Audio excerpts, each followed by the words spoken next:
Puerto Rican Kid KG, and y'all back for another episode of No Holds Barred. This is actually episode number 6. So if y'all been rocking with us throughout this this segment, I appreciate y'all returning. If it's your first time, welcome to No Holds Barred.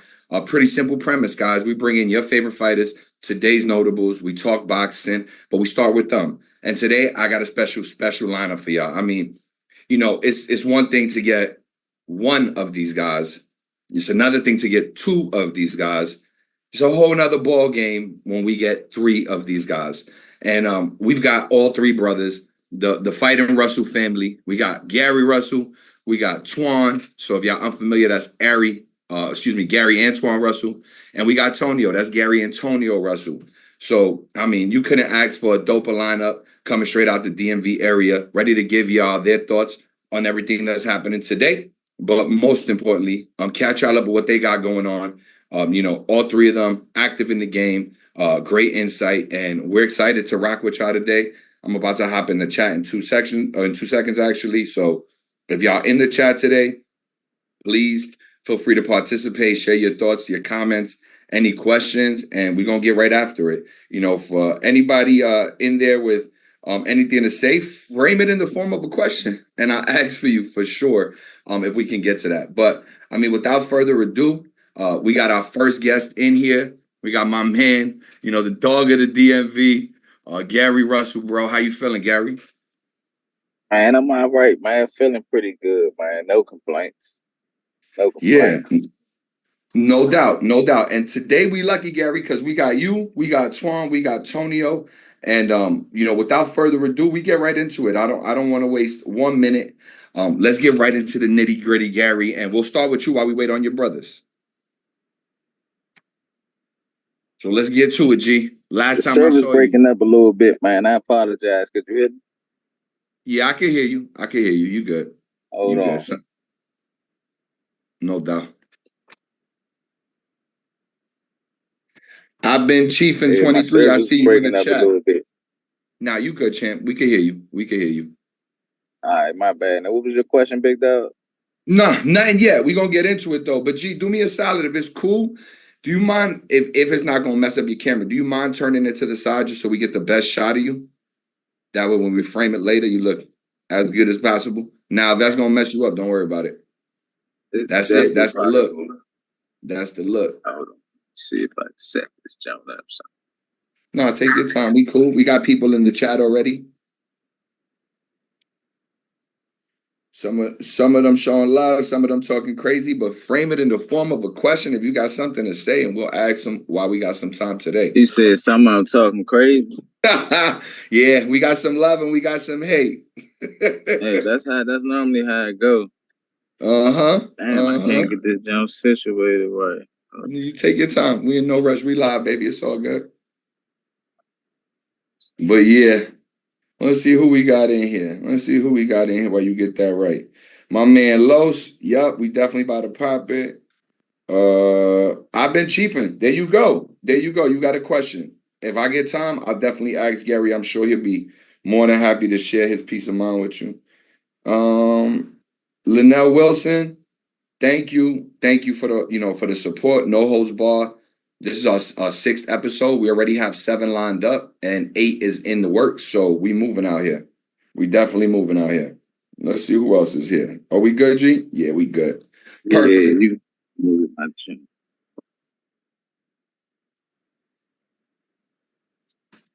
Yeah, we can see you. You straight. Perfect. Yeah. So look, last time I seen you, you know, was we were in Orlando. We were at the Caribe Royale. Obviously, you were there for a reason. Your brother Tonio had a fight, and you were there to support and do what y'all do. You know, y'all fighting family. But I was lucky enough to steal you away for a second from that, and we had a very good conversation. We put out an interview with you where you shared your thoughts on some hot topics today, and it went viral. I mean, a lot of people started talking about it. Primarily and specifically, I had actually your thoughts on this Lamont Roach Tank fight, and I think you were giving your opinion. But obviously not everybody's going to feel that way. And there were some responses to that. So I want to jump right into it. And with that being said, it looks like we got Tonio here. Tonio, we got Tonio Russell for y'all. Tonio, feel free to join. We could get Tonio in the chat. Just hang tight with us for a second.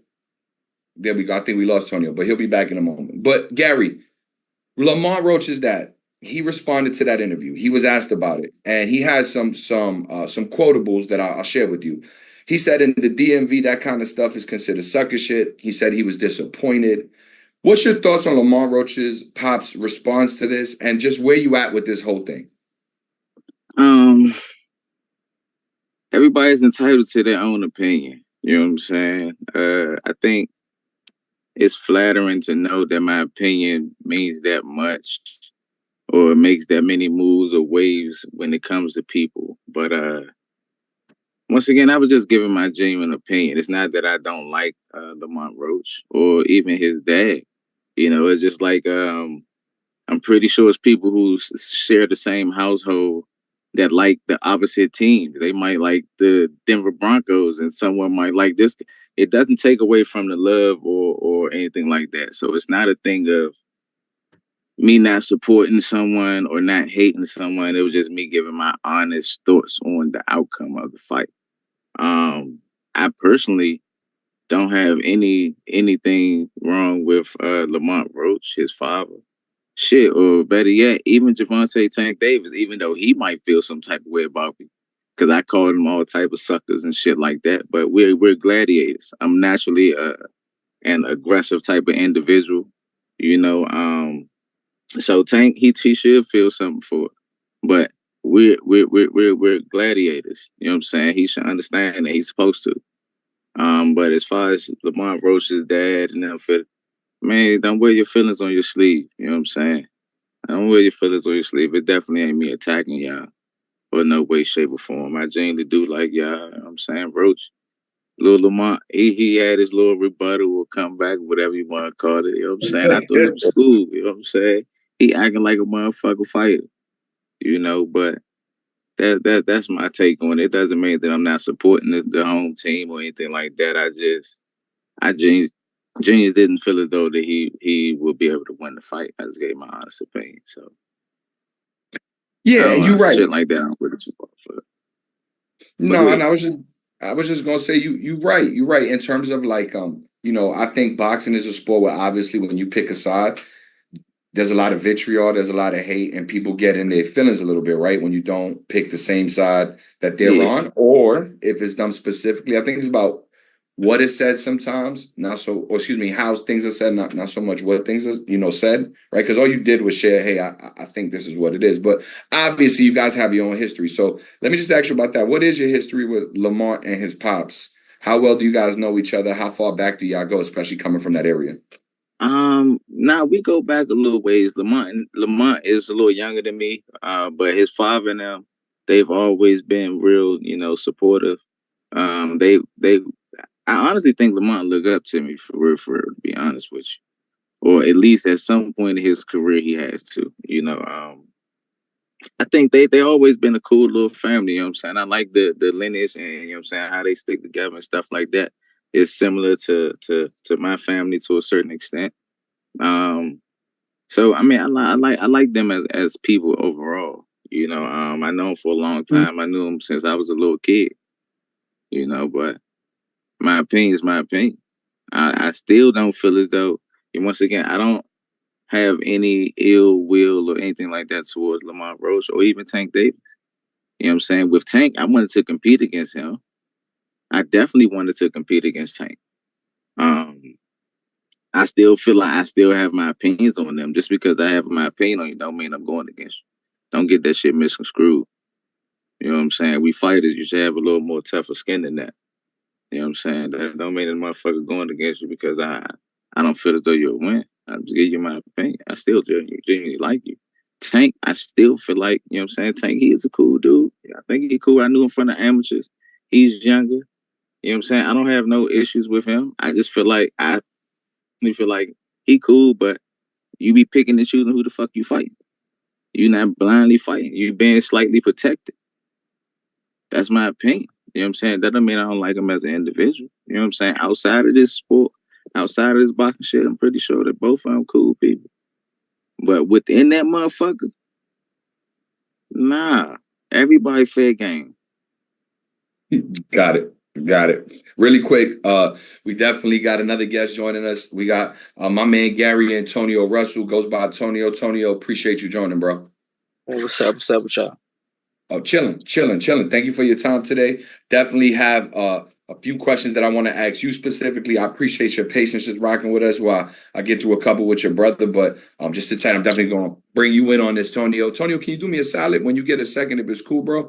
Can you just switch the camera to the side just so we get that full screen view of you?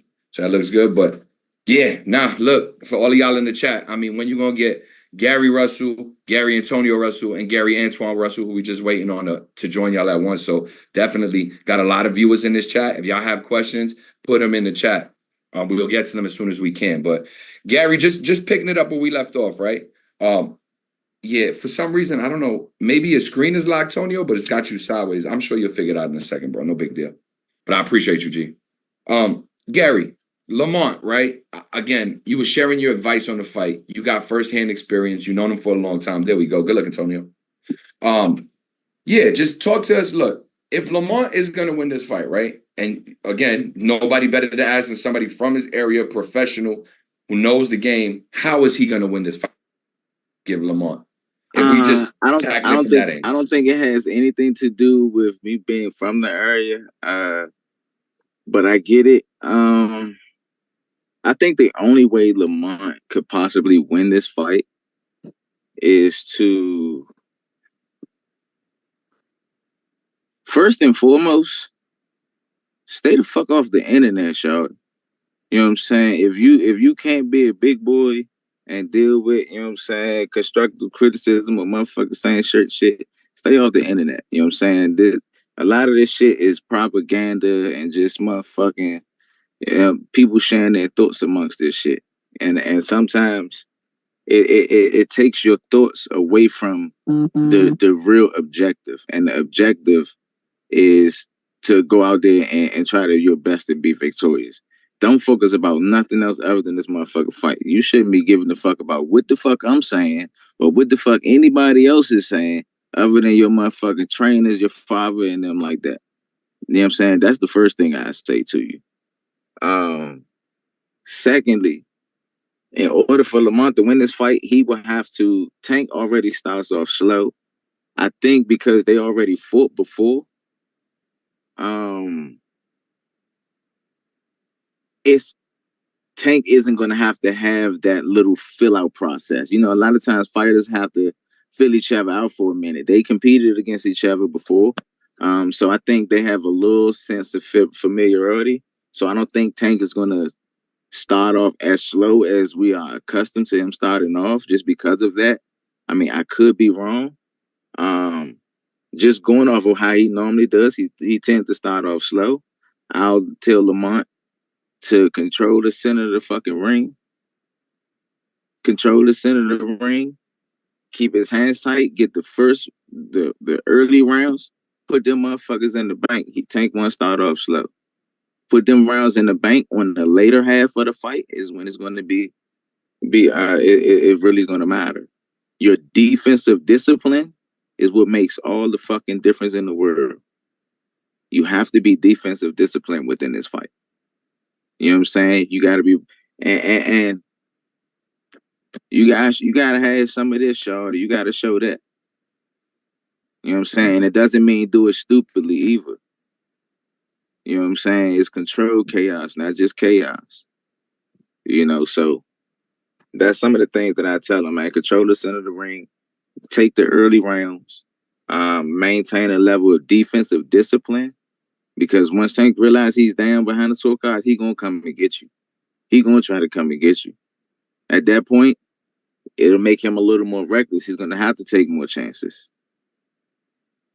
You know what I'm saying? Gotcha. Maintain the level of defensive discipline and capitalize off that. If he can do that, he might can, you know what I'm saying, surprise the world. If that's the case, then kudos to you, shorty, man. Job well fucking done to you and your team. But you gotta get there first. You know what I'm saying? Gotcha. So don't focus on this media, this social media shit, y'all. Nah, solid. Guess what though? Hit me with it.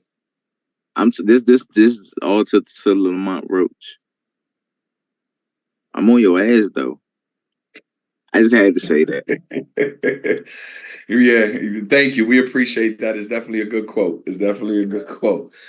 Let me take you in a different direction, because I know, again, we had a great interview. It went viral, it went everywhere. I saw so many different boxing outlets, the sites that create articles. Still, they talked about it. It got out there, right? And obviously, again, there was some stuff that came back from that. You had your response to Lamont Senior's rebuttal. But one thing that came out of that was this perception that, and I'm even reading it in the chat right now, and just keeping it 100 with you, right? Some people that like to say, "Oh, Gary's hating. He's hating. He don't got love for BMO. He don't got love for the city." Can you tell us what the DMV means to you and what it means to you to put on for the DMV? Man, listen, the DMV is what created all of this shit. You know what I'm saying? It's not a thing of me. See, people too sensitive these days, man. Motherfucker misconstrue somebody's opinion with them hating. It's not a thing of hating. It's just your opinion. You might not like the fucking Redskins, but I mean, well, they're Commanders now. You might not like the Commanders. You say they some trash, but are you hating on them? You know what I'm saying? I don't mean it's sports talk. It's not a thing of hating. The only thing that makes it a little different is based upon the fact that we're not in a team sport, so it's more individualized. And I think that's where people get the misconception at. But it's never a thing of hating. I understand when it comes to Tank was one of the guys that when I was competing, he was someone that I always wanted to compete against once he started getting to a certain spot. It was never a thing of me hating on Tank. We all come from a certain level of struggle. You know what I'm saying? And I can't do nothing but respect any fighter. You know what I'm saying? To get in the sport and participate like that, and to make it to the upper echelons to the points in which that we had. So now I genuinely like the fact that Lamont Roach or Tank Davis or someone from my ethnic group is having the ability to go out here and provide and make the revenue to provide for their family, their children, or etc. So it's never a thing of hate. It's just that I'm a fierce competitor in the sport. So if I see something and I see a kink in someone's armor that I feel as though I'm better than, or they couldn't do better than I could, of course I'm going to point it out. Of course I'm going to say that shit. That's not me hating. This is just me being the competitor of the sport that we participate in. People just get this shit mixed up. You know what I'm saying? They too sensitive, man. These millennial children or something. I don't know. Yeah, it's a different era for sure.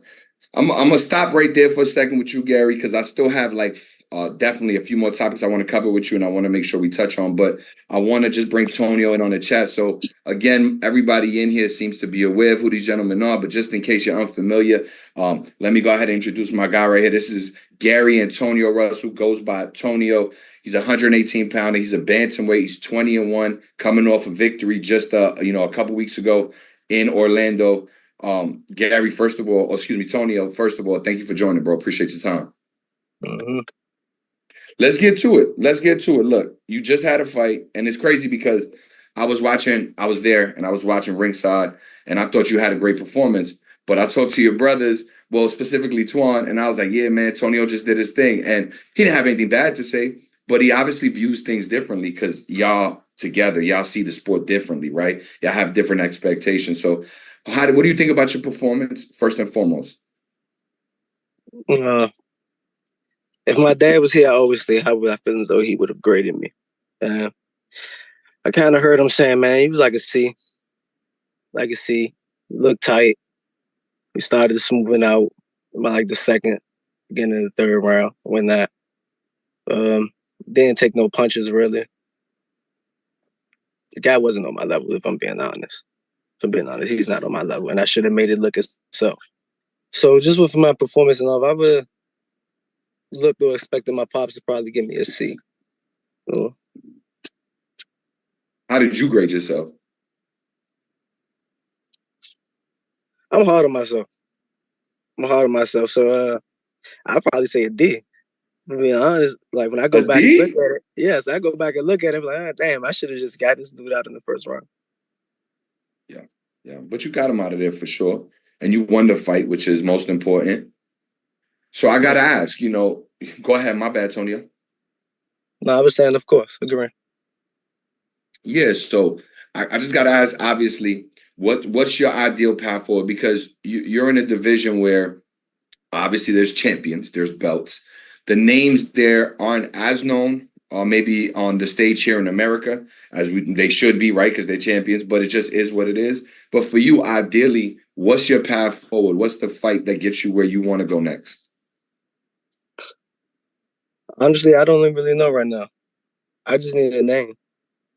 I just want any name that's buzzing right now. I can't really tell you because if I'm honest, I don't really watch the sport. I watch the people from my area and the good names. Other than that, I don't watch the sports. I watch a lot of the old films on the old fighters. So if I come across something, I could tell you. Yeah, no, I got you, which is exactly where I wanted to go with it, right? Because I didn't know, and that's why I asked the question. I didn't know if, what meant most to you was, look, I'll fight so-and-so at 118, because I said there's a lot of Japanese fighter champions there right now that are great. They're just not as known. So I don't know if, your desire is just the chip or is gaining more notoriety for your talent, which is also important, equally important. What's up, Twan? Appreciate you joining. Everybody in the chat. Yeah. What's up with you, man? I'm here. We live. Yeah, Okay, I see you, Sean. What's up with you? Hey, bro.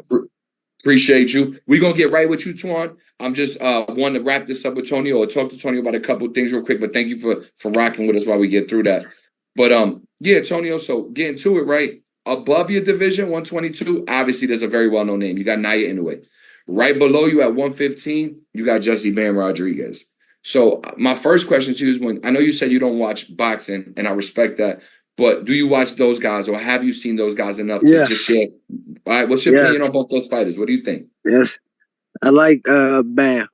I like Bam, and I like Inoue. Who can't like Inoue? Who can't like Inoue? Now, what you was talking about, that hate and stuff, G, this would be one of them things we could bring up. If people say they don't like Inoue, they just hate it at that point. Inoue good. He's nice. You feel me? Bam, I like Bam too. I like Bam. I watched a few of his fights. Is there something specifically about them that when you see them fight, you go, all right, they do this well or they do that well? Yeah, as a fighter, I like their ferocity. They both have this mean streak, and they do it with a certain level of creativity. And I like it. They got a little swag with them.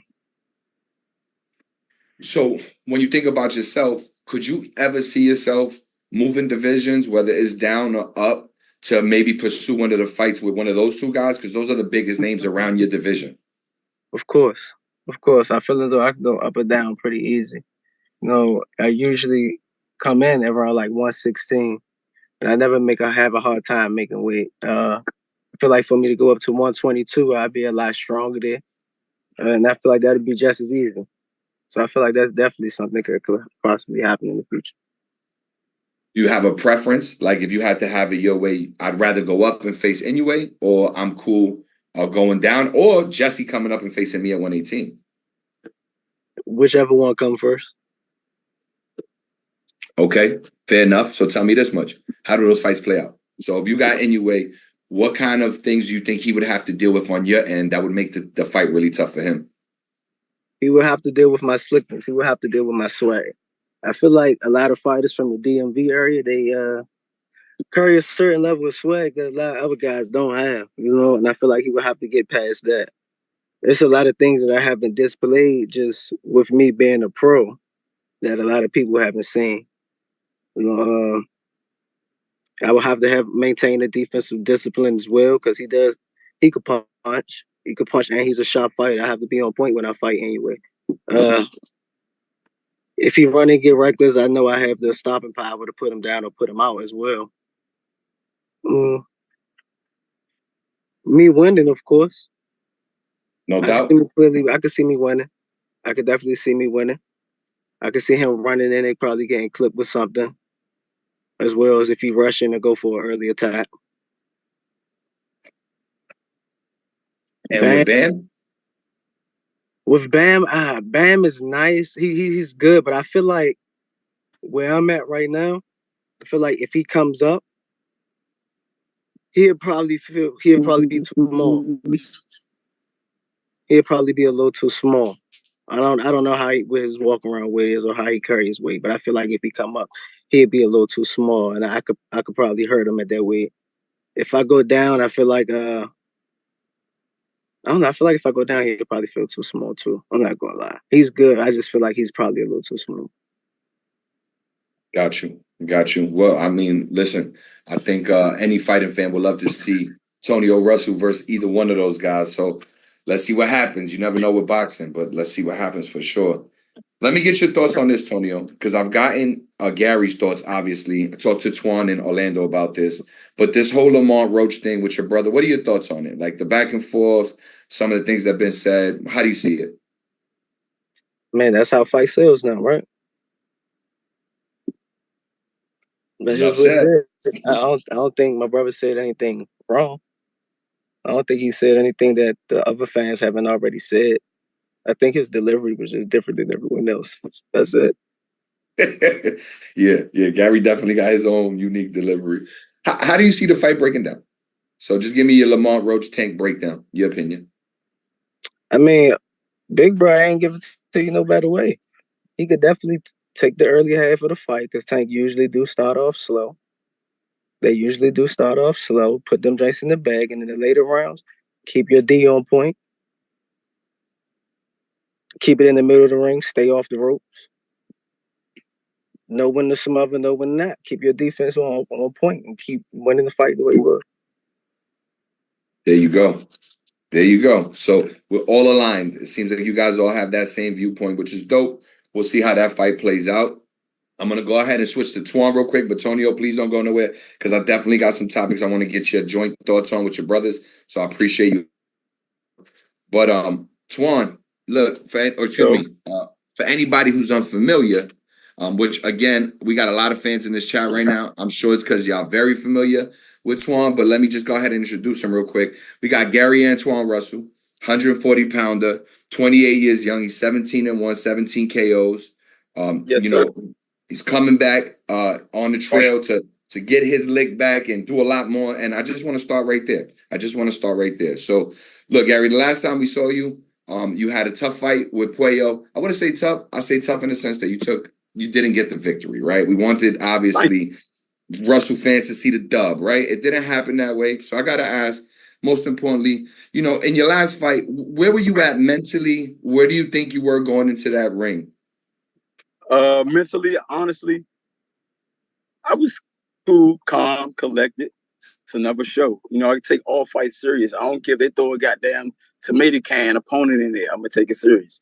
You know what I mean? But full disclosure, we had a post press conference, and some important people to me, outside of my brothers, they was just saying, I respect their opinion, but they was just talking about how I relate to Sean Porter. I give a Sean Porter fight style. Like, I fight just like Sean Porter. I said, nah, that's disrespectful. No disrespect to Sean Porter, but honestly, he's one-dimensional. Everybody can count on him to put on his football helmet and his shoulder pads and just come in recklessly and being aggressive. Now, it's a difference when you're aggressive and you're strategic with how you approach your opponent, how you apply your pressure. I can do it in multiple facets. So come round 5, first of all, from 1 to 5, round 5, I was applying pressure how I normally apply pressure to my opponents, effectively, strategically. But after round 5, I started deviating from the game plan, which was a fault on me, But I backed up. I started backpedaling, and I'm just showing them like I can work in the middle, keep the fight in the middle of the ring, and still be attractive to the audience. Like, it would still be a good fight. It'd be something that the audience would gravitate to still. Me personally, I felt like I did enough to win, but I made it too competitive. And I look at that as somebody that can get themselves some brownie points if they was to survive with a Mike Tyson. I have 100% knockout ratio. At this point, you didn't do enough to beat me for real. But because you survived, motherfucker, kudos to you. Because you survived, they can kind of like give you some brownie points. That's how I look at it. You know, and that's where my mental was at. I didn't feel like he was outclassing me or nothing like that. He didn't hurt me or none of that. I felt like I made it too competitive to the point where as though the judges can kind of like lean the goddamn board to the side and say, yeah, we can give it to him. He survived. Give him some props. He survived. But if I see him again, I'm knocking him the fuck out. That's the whole game plan. Like, it ain't no, it's a competitive fight. Nah, I'm coming to knock you fuck. Is that simple? Nah, listen.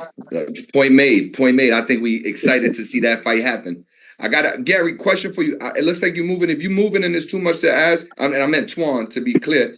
I don't know if you can move your camera like to the side. It just make you look better. But if it's too much, don't worry about it, G. But here's my question for you. What do you think made you fight different in that fight, Twan? Just trying to impress people, like I said, that I honor their opinion on their input as far as me and a fighting style. Like, don't compare me to somebody that's one-dimensional. I'm not one-dimensional. You know what I mean? So a lot of people, they see me going into a fight and I'm just a dominant fighter. I'm always applying pressure and stuff like that. That's honestly because I only take out my arsenal was necessary for the job to be executed the right way. There's no need to do all this showboating. A lot of times, a pretty win is when you are effective and you're using not too much energy. You're just as effective using less energy, and you're still looking sharp. Sharpness can ring bells and grab attention just as well as this flashy. I don't wind the punch up and I just hit you with an uppercut, rope-a-dope you and stuff. You can be sharp and crisp, and it'll have the same effect, that ooh and ah effect. That's what I shoot for. I take out my arsenal, what's necessary to get the job done. I'm not about to do all this showboating just to look pretty for y'all. This ass whooping is going to be devastating enough to be like, ooh, damn, he whoop that boy ass. That's what I'm shooting for. Got you. Let's talk about it then, right? At 140, right? I was obviously prepping for you guys. I want to give you guys the best look on here. I want the fans to hear you guys talk about the most important topics, right? And I'm prepping and I'm looking at 140 right now and I'm thinking of names. And every time I write a name down, it's like I'm forgetting one. And I'm like, oh yeah, that guy. So let me just lay it all out for you real quick, right? Champs, we got obviously the man you just fought. We got Puello. We got Paro. We got Rayo. We got Tio. Interim champs, we got Barroso. There's Devin holding a champion recess title. Former champs, we got Pitbull, we got Subriel, we got Romero. Contenders, we got Ramirez, we got Ryan Garcia, if he makes that weight up again. We got Hitchens, we got Pro Grace, we got, even though he might be out the mix, and we got Catterall now, who just beat Pro Grace. Yeah. Right? So, I mean, that's... Say again, my 4G. I said, hell yeah, he about to be out the mix. He talking about bare knuckle boxing after that ass will be tough. Yeah, and we're going to get there. But let me ask you this. You hear all those names. If Gary Antoine Russell had his way, what's your perfect hit list? 1, 2, 3. It would be a Teofimo Lopez. 1. It'll be the winner between Sabrio Matias and Alberto Puello, because I got to see Alberto Puello again. I don't give a damn if he lose. You got to see. I think that's just right. That's just code right there. We got to double back at that on the chopping block. But the winner between them two, because he still hold the title. And this other guy that just beat Regis Prograde. Catterall. So is that in that order? Teofimo Lopez, the dude who just beat Regis Prograde, and the winner between Sabrio Matias and not Sabrio, but Alberto Puello and the guy Sandor Martin. There you go. Now let me ask you a question. Whether it's dumb, if I had to be all the way open, if I had to be all the way open, I'm going for all the titles. Like I said, I want to wipe out my division, and then I can start fighting catch weights, moving up or down. Don't matter. You know, a lot of guys, they aren't damaged goods. So just having a fighting spirit and honoring the profession that I'm in. Hell yeah. If y'all feel like y'all got the grit and got what it takes to whip my ass and etc. Bring the smoke my way.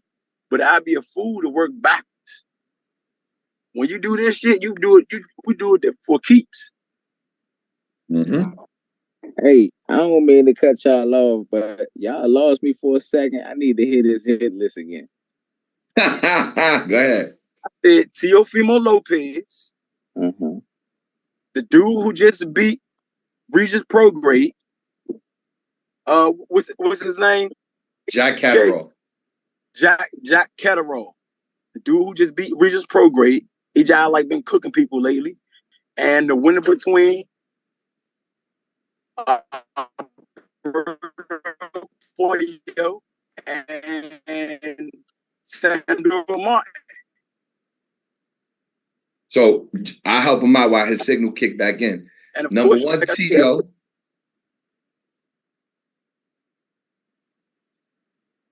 Number two, the guy who just beat Regis.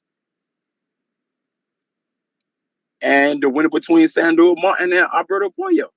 Of course, you got some guys that's still not damaged, that deserve a shot at a title and trying to get a step up fight real fast, or just one of these fights just to keep their oil on them, make sure they're not rusty. Don't matter. Gary, what you think about that hit list? You like Twan's hit list, or would you prefer a different one? I like it. You know what I'm saying? I wouldn't be opposed of it. My brother and Gordo, we call him Gordo, Teofimo Lopez. My brother and Gordo, they already had they good friends. You know what I'm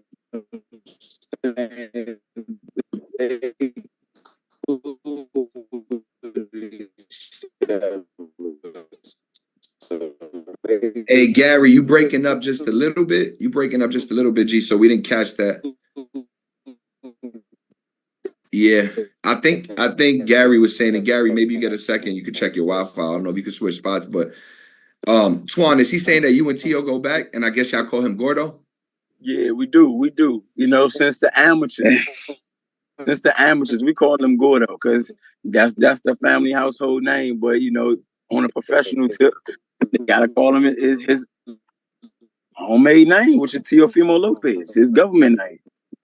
You know, we call him Gordo.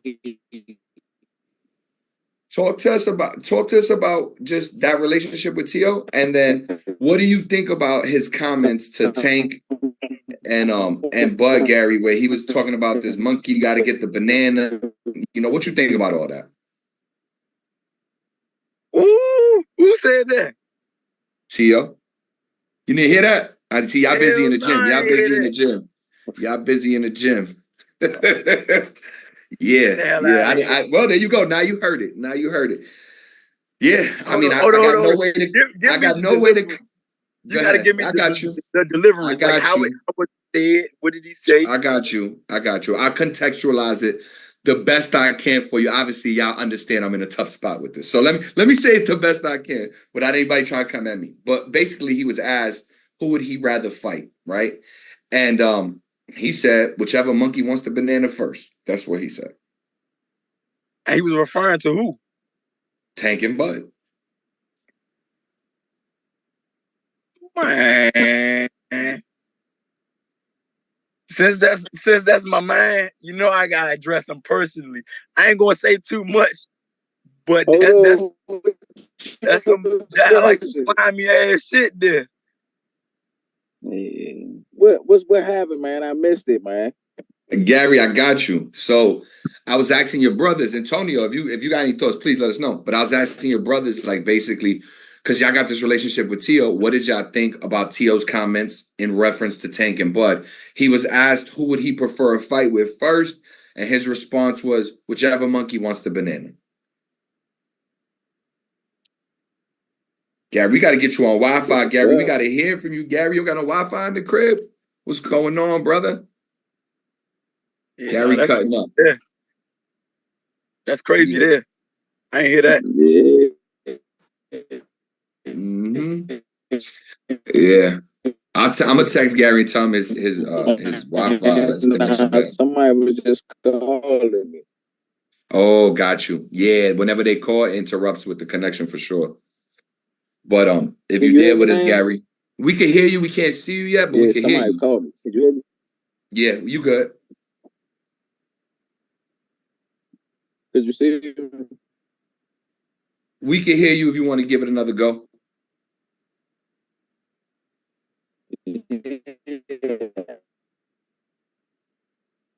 Yeah, you just breaking up a little bit, G.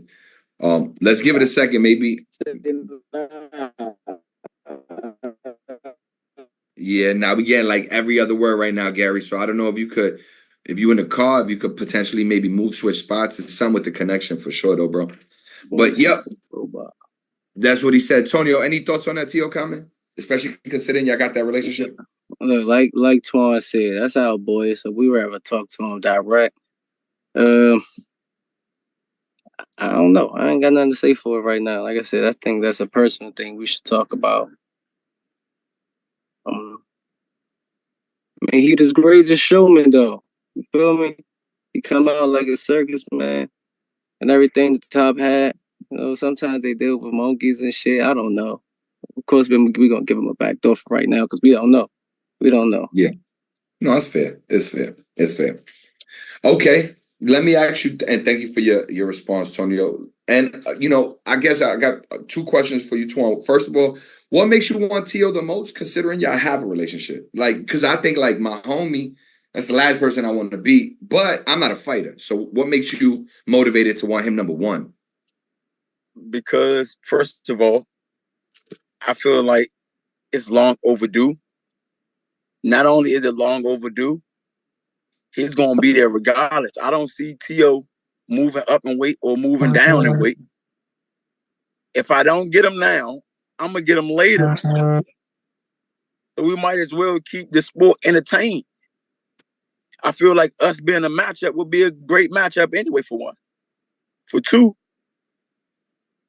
I ain't got nothing to lose. I'm only gaining at this point. I'm coming at everybody anyway. Like I said, win, lose, or draw, you still in that weight division, you're going to have to see me eventually. If you climb the ladder the right way, we playing for keeps. We in this sport for keeps. Facts. At 140, who do you see as your toughest challenge or stylistically the toughest matchup for you? That's another great question. 140, as far as the styles, I feel like Teofimo got the best style at 140. The best should fight the best. He's more percent. Of course, he still got some things that he gotta fix. He got space for growth and stuff like that and improvement and all of that. But as far as like stylistically, I feel like he got more of a better style than everybody else at 140. You consider him the best at 140 when you're not including yourself in that equation? You damn right. Facts. All right, cool. Let me, Gary, I'm definitely got to get your thoughts on this because we broke up. So, T.O., I don't know if you heard, I shared with you the comments he stated. Did you hear that part? Yeah, I heard that part. Yeah, it's the connection, G. It's still a little lag. I don't know if you could switch spots from where you at, Gary. Maybe if you like move the car, something. It's just something with the connection. But we'll wait. We'll give you a second. I'll come back to Twan for a moment. Twan, some people don't know. Some people are unfamiliar with, right? I talk to the average fans.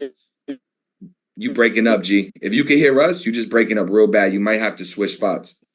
But we'll come back to you in a second. Let's give you a couple minutes. Maybe we see if we get that right. Because we definitely got some stuff I got to ask y'all as a group. And I'd love to get y'all opinions on it. See where y'all differ or where y'all agree.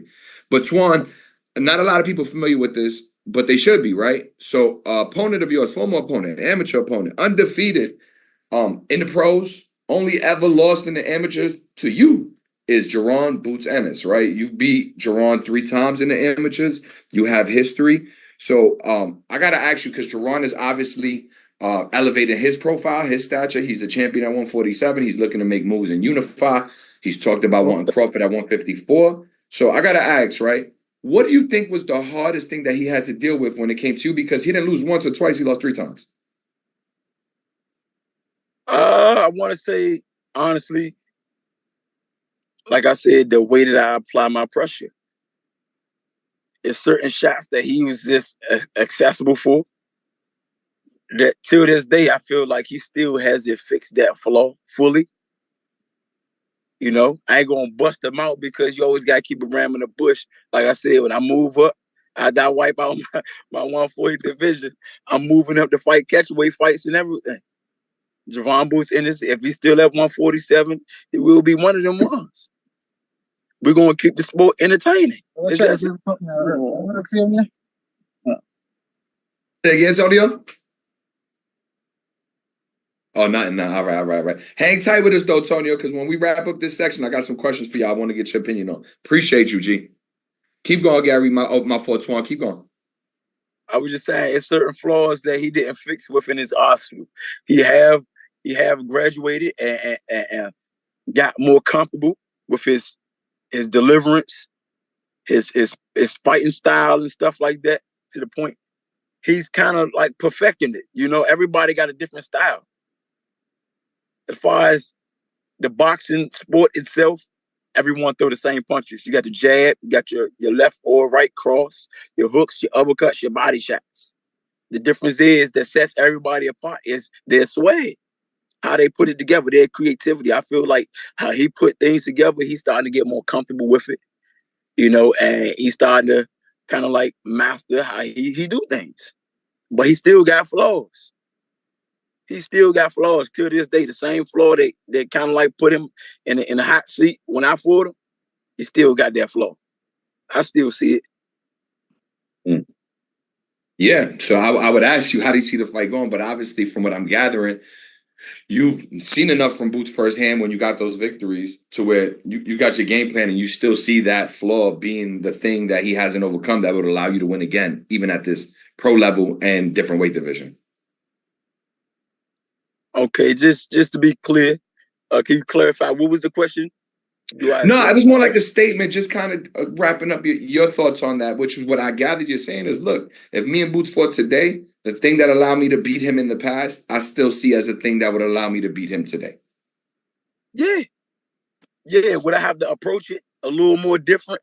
Most definitely, because like I said, he's learned, which is good. You done fix certain mistakes, but it's some mistakes that you have not fixed yet, and I still see it.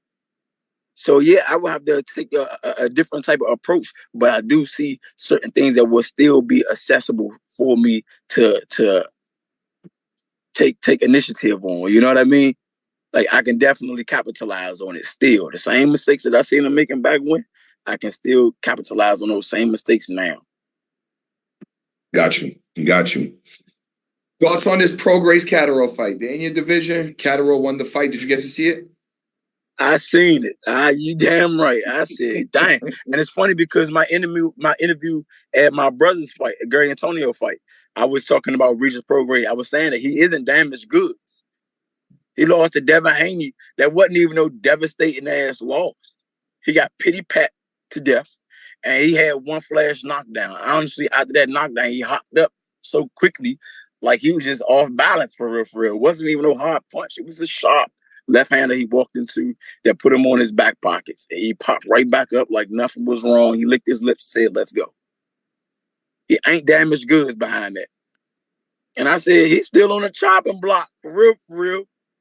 He's still somebody that's going to be potential competition for me. I'm going to see him in the future, probably.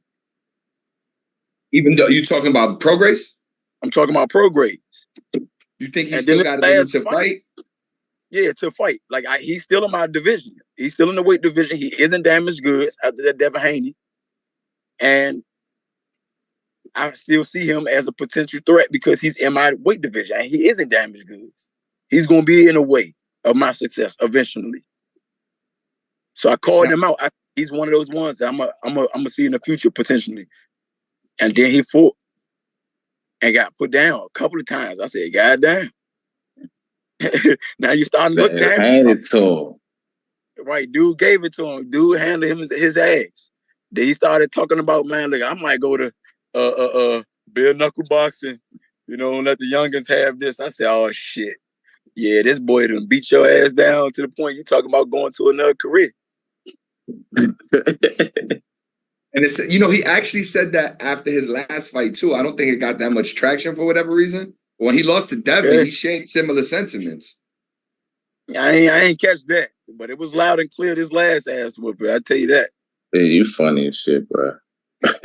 I'm being honest.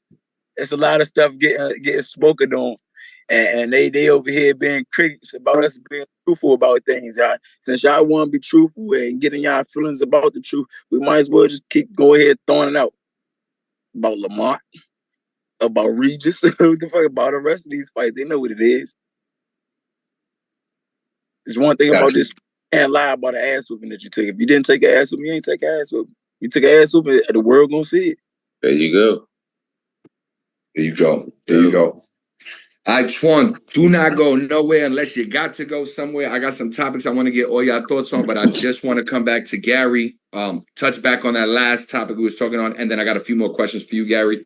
And the last thing we're talking about before we lost connection was just, you know, obviously I have this relationship with Tio. He made these comments. You know, it depends how you view them. I mean, you know, obviously the popular opinion or the prevailing thing is that he was being racist, but y'all know him better than anybody. What do you think about those comments, Gary?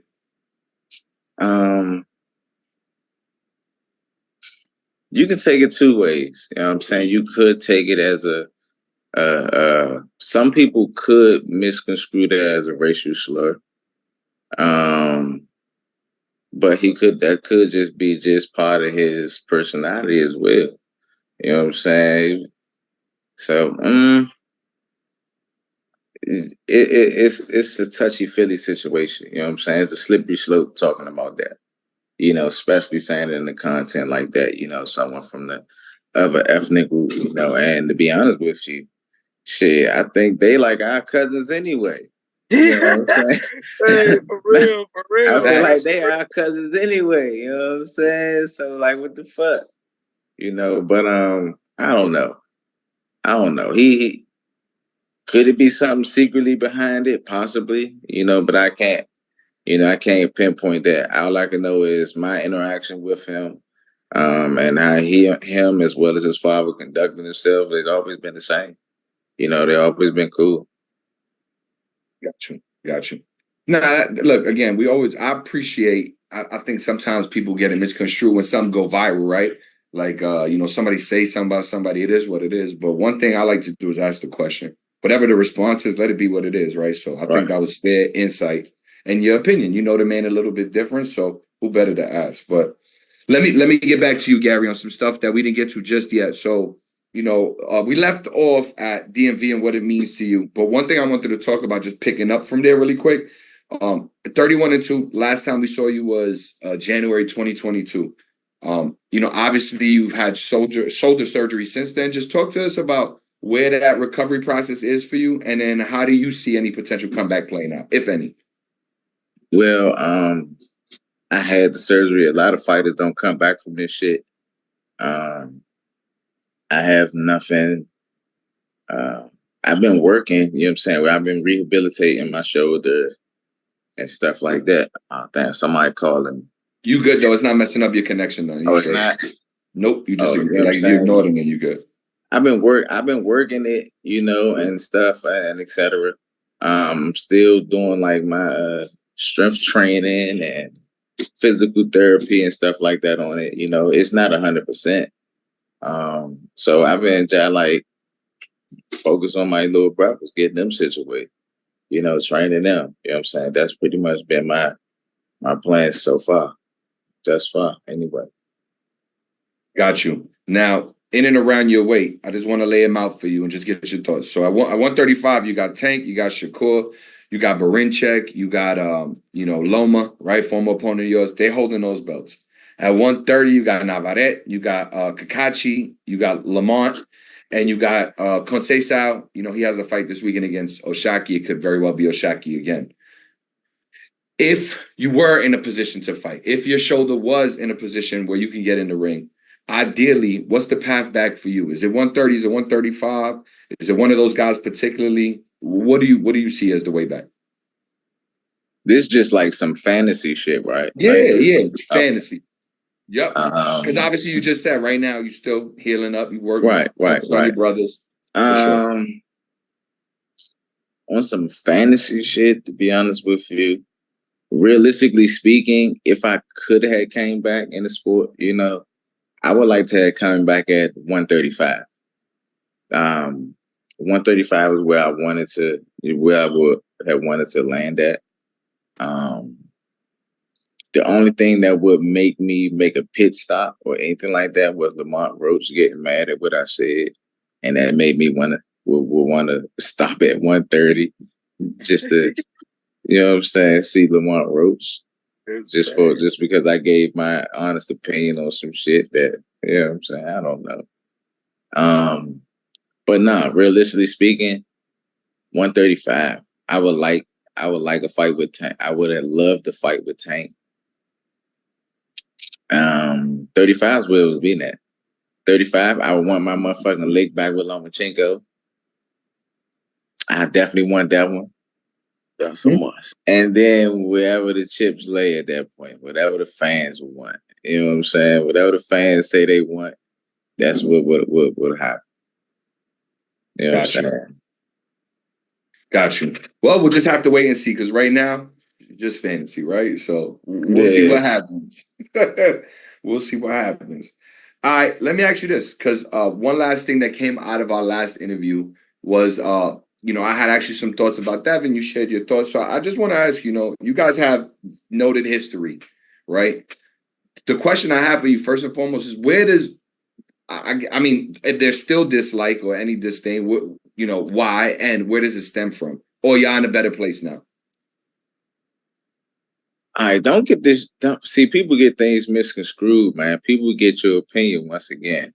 I never had dislike for Devin Haney, or anything like that of the sort. It was never a dislike. I have nothing personal with anyone in a sport. Is any of these fighters that's competing, is nothing personal with me in any of these fights.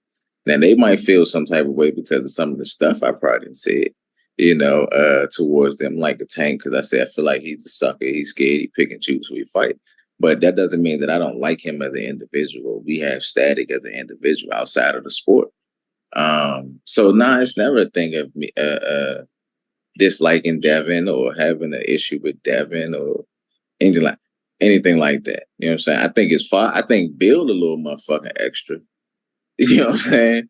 I think build a little extra. You know what I'm saying? But it was never a thing of disliking anybody.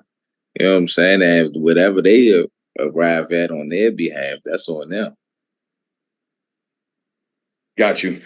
Now, that was a fight that was rumored to have been made back in the day, but it didn't come to fruition. Can you talk about why? It was a whole bunch of bullshit with the contract. I remember at that time we was trying to do something, but they was bullshitting. You know what I'm saying? They was faking with the contract. And then later on in Devin's career, someone else had said that Devin and them was playing with the contract. I forgot who that was. I'll have to look. Yeah. But that's just like what it was, honestly. You know what I'm saying? Contracts, shit wasn't adding up, making sense. Got you. And I won't even ask you if that's a fight that you would still like, because again, we're not there yet. But hey, you never know. I don't know where Devin's fighting going forward. You know, if he's going to stay at 140 or go up. But it would always have been an interesting fight. I think Shakur was the one, by the way, that was saying the contract was something. Okay. Probably so. Yeah. All right. Shout out to my guy BT with the fact check helping me out there. I appreciate that. But yeah, it was Shakur. All right, look, we've been rocking for an hour. Just so y'all know, this chat is packed. There's a lot of people in here sharing it. I don't know, Twan, I know I sent you a message direct. I appreciate you. If we could get Tonio back, that'd be dope because I'm going to go to some topics where I wanted to get y'all group opinion. If not, all good. We appreciate his time. But let's get to it. Let's get to it. So let me ask y'all a question. And I want both of y'all thoughts. What, if anything, do you think about the rumored, because it's rumored, I haven't seen anything go up officially. We never really saw an official Tank Roach announcement in the way that we would, press conference rollout hasn't happened yet. And now there's rumors where it would potentially not be happening on December 14th. So my question for you is just what's your thoughts about this postponement? Any thoughts around why? I don't have any thoughts on why. I'm not sure. You know what I'm saying? We're not privy to certain information and stuff like that. I'm not sure on why. I heard that it had something to do with the venue. The venue was overbooked or something like that. So maybe that's the case. So I'm not sure. Twan, any thoughts on it? Do you think it's any foreshadowing? Like, is it just a simple venue thing? You think we still gonna get the fight? What you think? No, honestly, I got the same take as my brother. So a lot of stuff that you probably hear along the airways is some allegedly type rumor that's being said, but we won't really keep up with certain things because we're not privileged to it. But if it is, I'm pretty sure it's going to get known on the true reason why eventually. The boxing world is small and information get passed through and recycled and then some, so we'll get a whiff of it sooner or later. Yeah, no, for sure. Look, for Lamont and for Tank, I hope they don't have any problems and we see the fight. Obviously, your perspective is always appreciated. But again, fair insight, so thank y'all both. Now, I got something I got to ask y'all because this is a rumor fight who I don't know if we ever see it. I mean, it seems unlikely, not that I don't want it to happen for anybody misconstruing stuff, Hopefully it happens. If that's what Boots wants, I hope that's what Boots gets. But Boots is called out Crawford. And you both have very interesting perspectives because Gary, we know your history with Terrence Crawford. Antoine, we know your history with Boots. Hey, so I gotta get a take from each one of you. The Russell brothers breakdown. Look, the prevailing thought is that it could be a challenging fight, but maybe Bud is in a different career path. Just what are your thoughts? What's up, Twan? Talk to me. Honestly, like I said, everybody in the sport of boxing, they throw the same punches: jab, left hand, hook, uppercuts, and body shots. The difference that sets everybody apart from each other is their creativity and their swag. Terrence Crawford, he got a style that I don't like, but he make that shit work for him. Same thing goes for Jerome Boots Ennis. Same punches. His creativity is different. His swag is different. He's a young bull. He's trying to grow into, that thing that everybody called the shit. I'm the shit now. I'm that guy. He's trying to grow into that. Terrence Crawford, he done been in a couple battles and a couple wars, and he came out on top. Take my head off to him.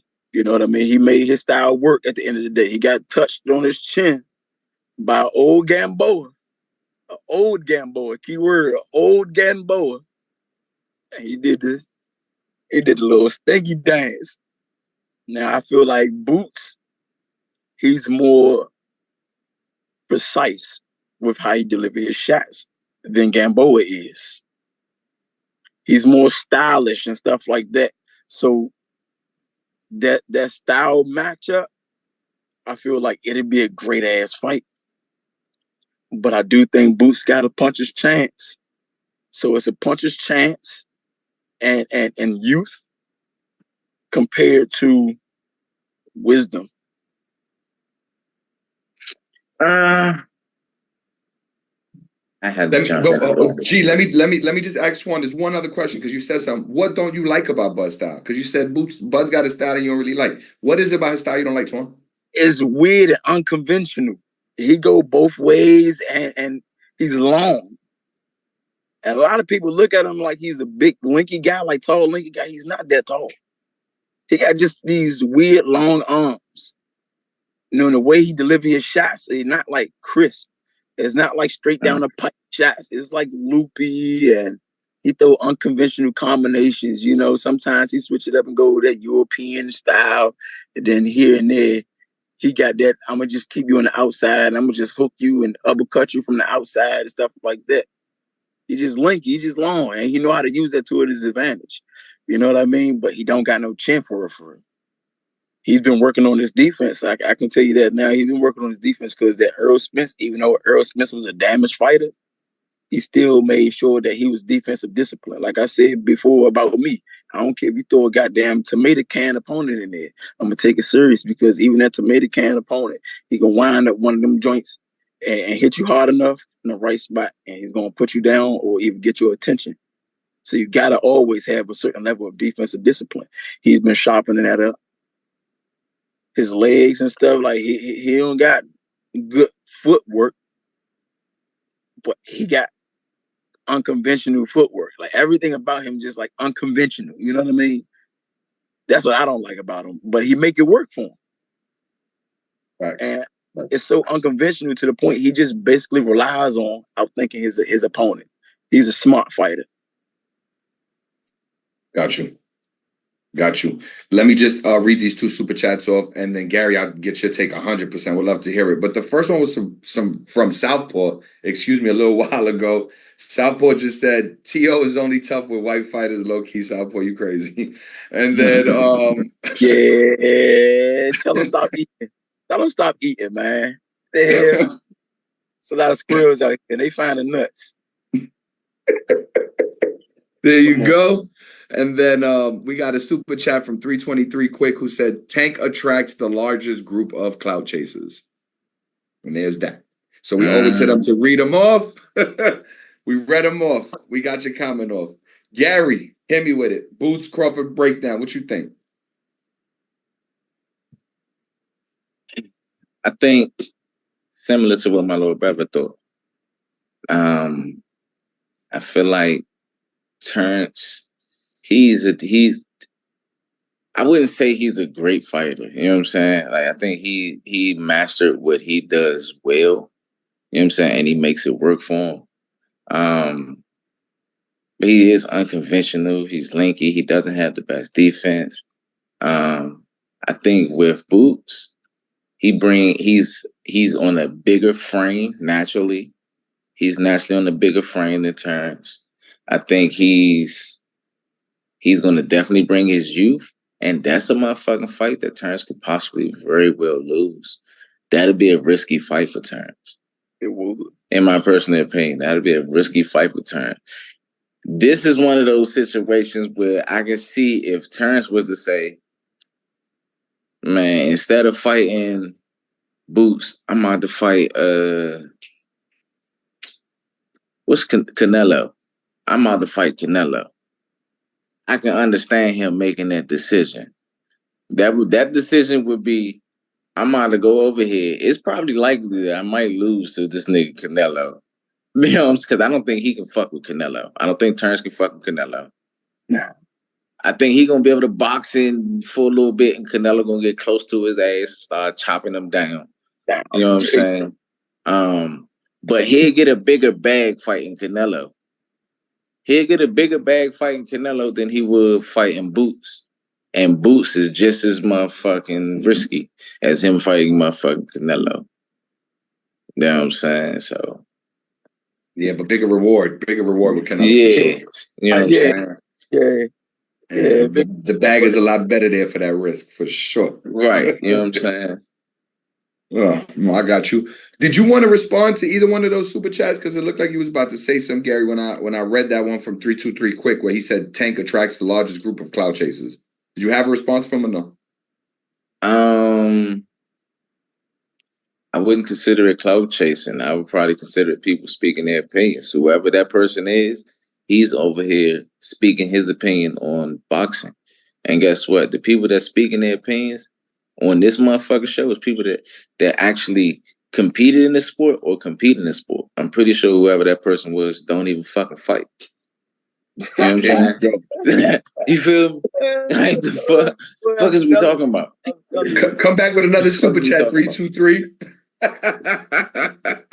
So Gary could put you on the skewer real quick. Hey, look, today I got to shout out to everybody that shared the battlefield with me. Oh man, shout out to the real motherfucking soldiers, man.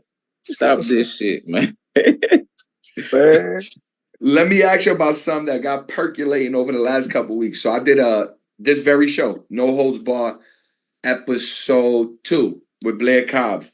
I had him on. I asked him about some thoughts about Devin. What do you think about this, that? He gave me his thoughts, and then from there, they've been going back and forth ever since. I kind of slowed down a little bit recently, but it was percolating for a hot second. You know, it was sparring tape supposedly going to be dropped. Bill Haney was sharing his opinion on his live.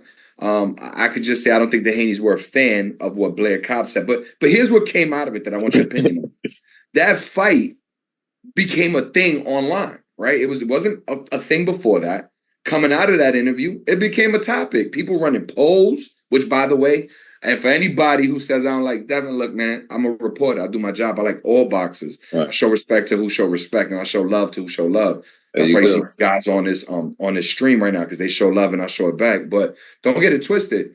At the same time, we're going to ask the question. So the question was asked out there, who wins that fight? Polls are being run. And I'm telling y'all, the results overwhelmingly favor Blair Cobbs. Which I don't think was a point or a topic of conversation before that. What do y'all think? And you know what? Let me just brief Tonio, because we got Tonio back.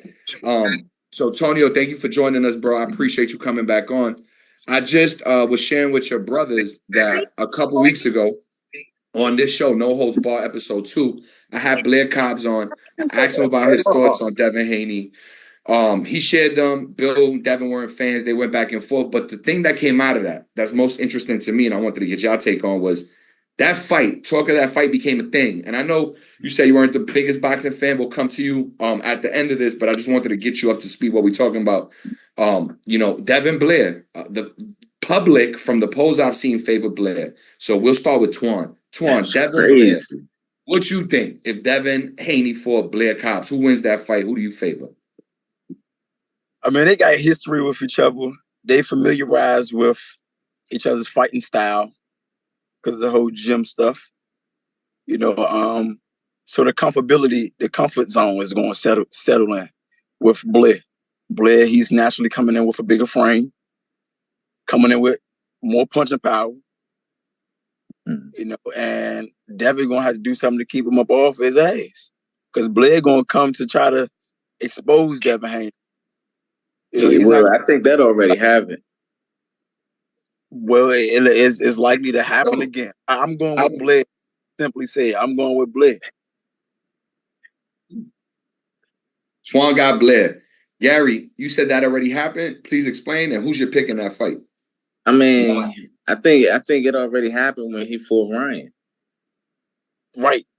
When he fought Ryan, exclude the steroids or whatever the fuck that shit is, the enhancement drugs, stuff like that. Exclude that out of the equation. Ryan showed that Devin has problems with anyone that applies a certain type of pressure and that has a certain type of punch. With a certain level of tenacity, Devin does not know how to handle that. He showed that in that fight. Ryan looked like some shit in that fight. If we're going to be really technical about this shit, Ryan was just winging fucking punches. None of that shit was sharp. None of that shit was fucking crisp. None of that shit. You know what I'm saying? He was just walking forward, applying pressure, and just winging shit. And Devin did not know how to get out the way of that shit. He exposed Devin to a certain extent. You know what I'm saying? I think Devin was exposed. Anybody at this point that got a decent, you know what I'm saying, stand-up game with a level of tenacity and a little bit of pop, if they apply pressure, they're going to get Devin problems. And I think Devin going to have problems bouncing back from that loss. Sometimes it's not about losing. It's about how you lose. That was a fucked up loss. You know what I'm saying? That was a fucked up loss. And you can't unsee that shit. You can take the loss back off the books, but you can't take that shit back. Motherfuckers not going to unsee that. Nah. You know what I'm saying? Nah. Motherfuckers ain't going to unsee that.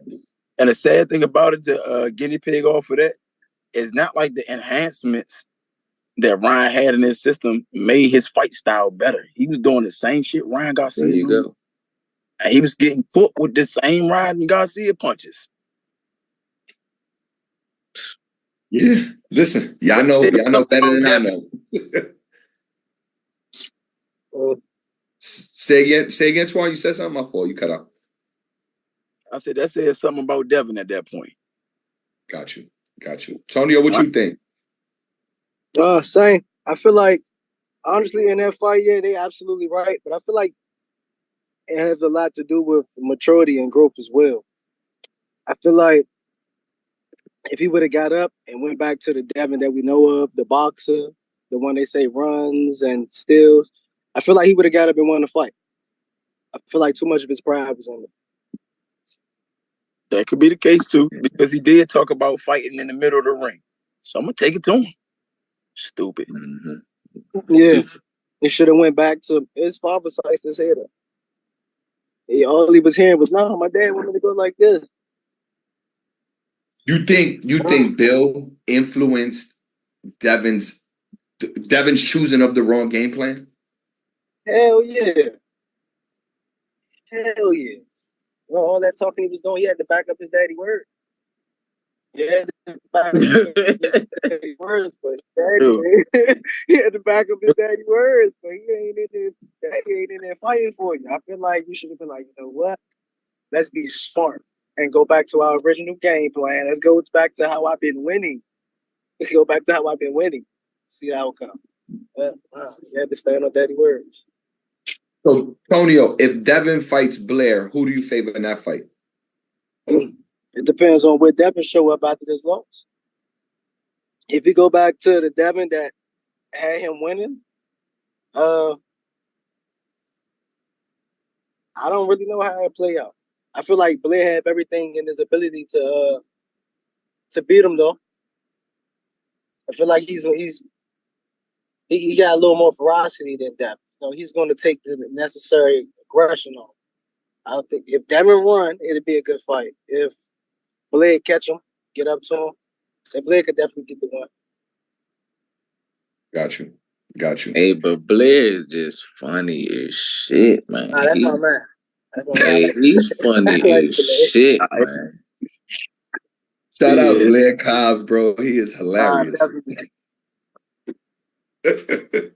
Yeah, Blair. I did a episode 1 with Danny Garcia and Carmel Moten, and they gave me the idea. I've been in the field for a while, going to fights for a while, but they gave me the motivation to start doing this a little bit more consistently. And I said, who I'm gonna pop this off with?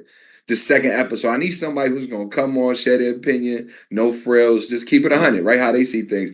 So let me call Blair Cobbs. Man, did my boy Blair deliver? He shared a lot. So if you in this chat, make sure y'all keeping up with No Holds Barred. Go check out episode 2, the Blair Cobb special. Woof, my man Blair was up in there. We got in the kitchen and we got cooking. Y'all all rock with Blair? I mean, I think he cool. You know what I'm saying? Okay. I think he cool. I think he funny. Funny. All right, I think he's funny. I'm the only one rocking with Blair. I feel like just to throw that out there. And the other two bros is just like whatever Devin Haney pop up and Blair the Flair, he got what it takes to win, to be victorious. But you never know. Yeah. You never know. Yeah, but no, if I take a gamble and coin toss, I'm gonna go with Blair. Nah, facts. I was thinking more so along the lines of one day, we do a No Holds Barred. We got to get Blair on with some of you fellas, just to pop it, just to go back and forth on the topic. I don't know where y'all that'll be fun. That'll be funny as shit. With that? That'll be funny as shit. Say less. We can make it happen. Book it. Blair's my guy. I rock with y'all, so we definitely do a very fun No Holds Barred. In the near future. And we actually, for everybody in the chat, man, when I tell y'all we are working on some dope segments, look, I'm honored and I appreciate these guys here with me. Who else is doing this for y'all, man? We trying to bring out the best looks, get y'all fighters that y'all want to speak to and get their perspectives. This is, boxing. We want to give y'all different looks on it, different concepts. So I have a whole nother segment that we cooking up right now.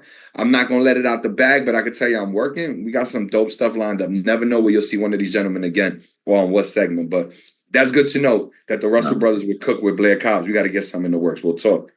Look, I'm happy Tonio's back because I got to ask y'all this, and I definitely wanted all y'all answers on this, right? And the question is, or just what I'm looking for, y'all from the DMV. Y'all have done work with everybody, y'all have crossed paths with everybody. And for myself and for the fans, I was curious if each one of y'all, whether it's different or y'all piggyback off the same story, could just give us like a hidden gem, a story we don't know about, where y'all cross paths with some other fighters that we might know, like that one time in the gym with the Petersons or this happened here. Is there anything y'all could offer us in terms of back in the day stories with some of these other DMV fighters where y'all cross paths?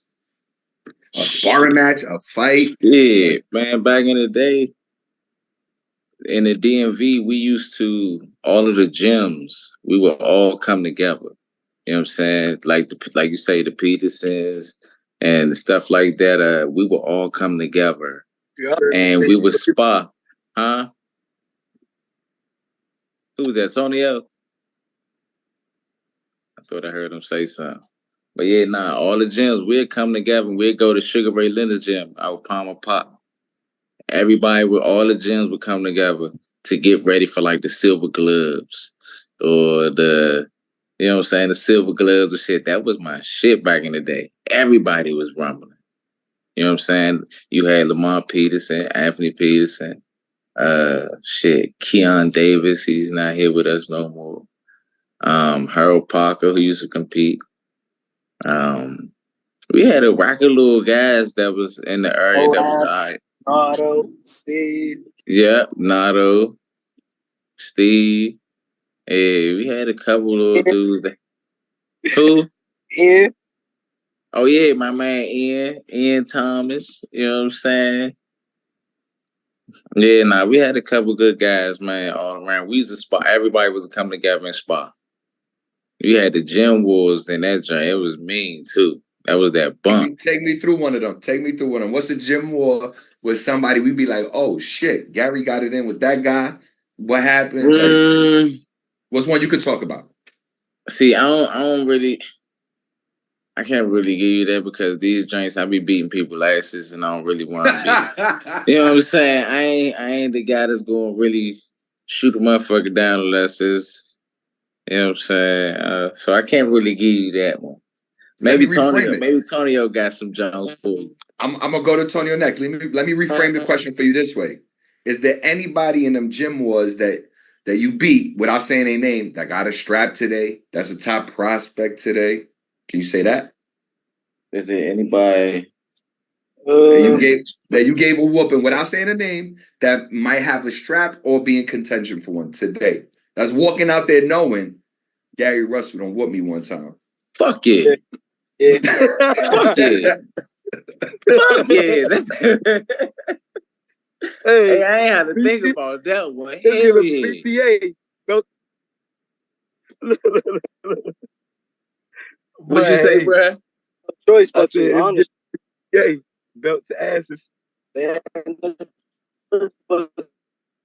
Listen, I'm gonna just say this. You know the old saying, every dog has their day. We lived it. Yeah, for sure. And the experience you could talk about without talking about the outcome, like I just give us a teaser, like, yeah, me and so we did some work back in the day, or so and so knows what's up with me in the ring, where you ain't gotta say, yo, I whooped their ass or I didn't whoop their ass or at this point, any names we say would be pretty much like saying we whooped their ass. Whoever we mention, you know what I'm saying? Right. Yeah, so what type of trick question you got going on here, man? No. Double head throwing ass questions, man. These questions got double heads, man. Trying to feed the fans as much as we could feed them without starting anybody up. So no doubt, I respect the answer. Tonio, what you got for us on that subject? And by the way, this is no holds barred. Just so y'all know, that's what we do here. But go ahead, Tonio. Go ahead. We got Tonio. Oh man, first of all, let me tell you that. Yeah, that's me. All right, go ahead. Can you hear me? Mm-hmm. Oh, I just wanted to say honestly, out of all the bros, I'm the one who speak the least, honestly. So I be kind of dry out here, but I do have some stories.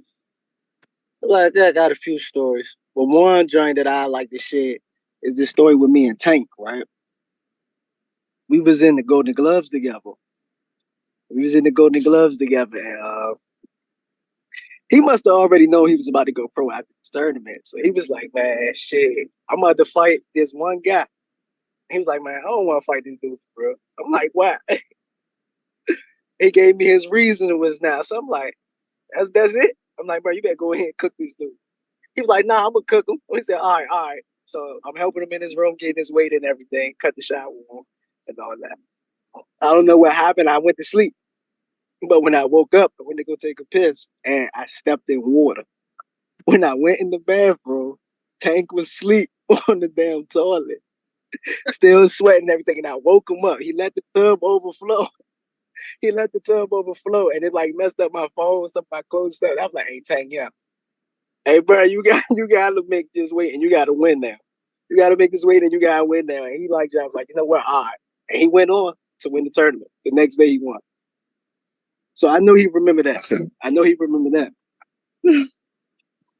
That's a dope ass story. And listen, Tonio, honestly, 100%. I appreciate you, bro. Because yes, you're right. I know that you're the brother that speaks the least.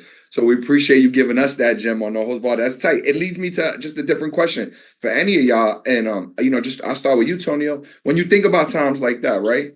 And you look at now where things are as far as the relationship, does it ever like bother y'all or like, damn, we was homies, we was tight, we was tied in, and now it seems like we just not in a real way, right? Because this is boxing. So let's make that clear. This is boxing. This ain't no BS. But just, professionally, rivals, right? Like, this is not the same. Does that ever bother y'all? Or do y'all think about that at all? And if so, what do you think about?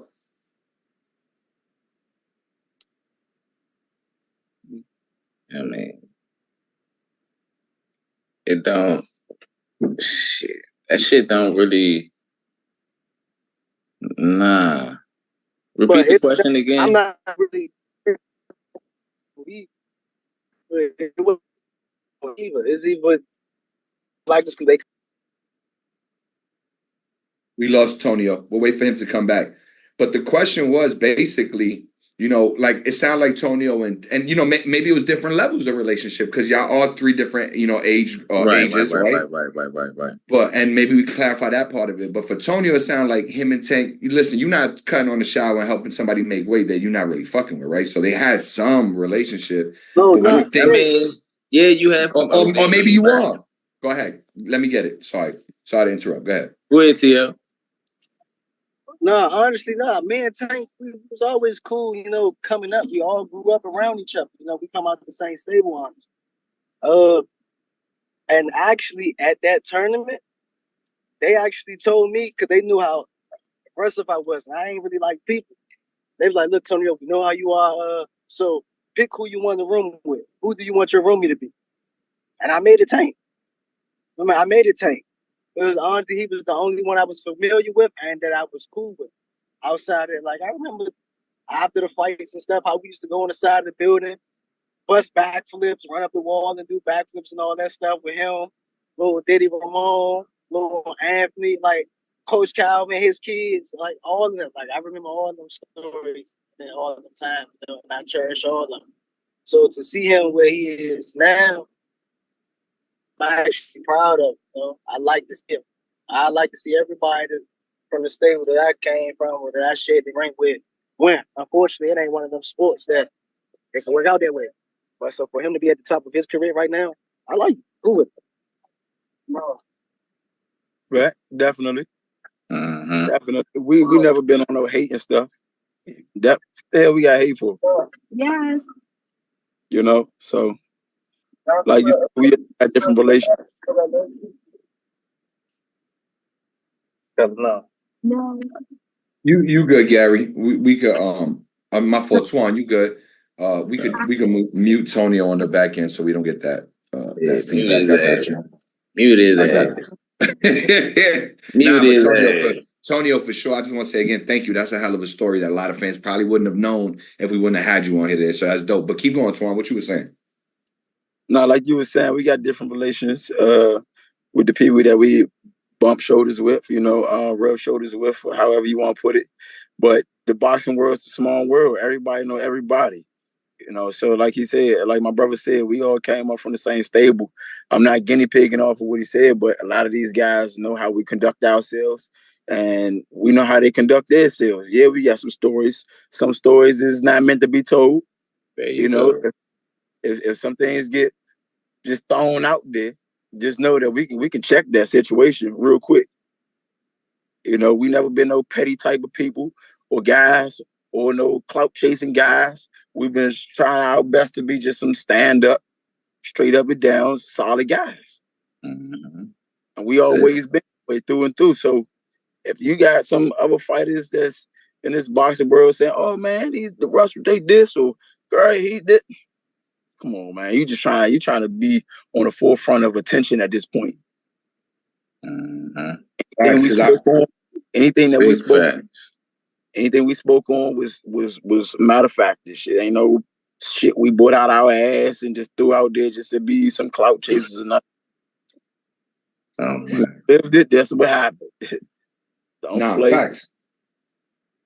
And I was just gonna say, anytime I run into any of y'all in public, anything, y'all always stand up dudes. Like I watched Twan sit there with fan after fan, from the smallest dude to the biggest dude.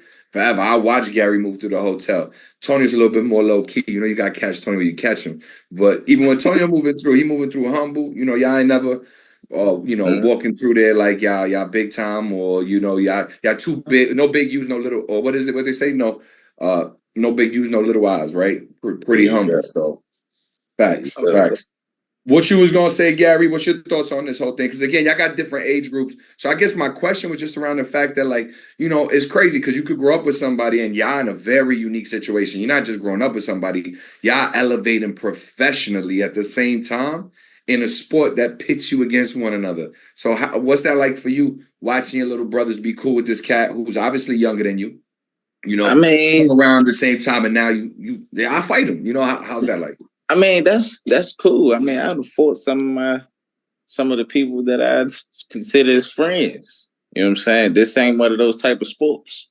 It take a particular type of person to even want to participate in this shit.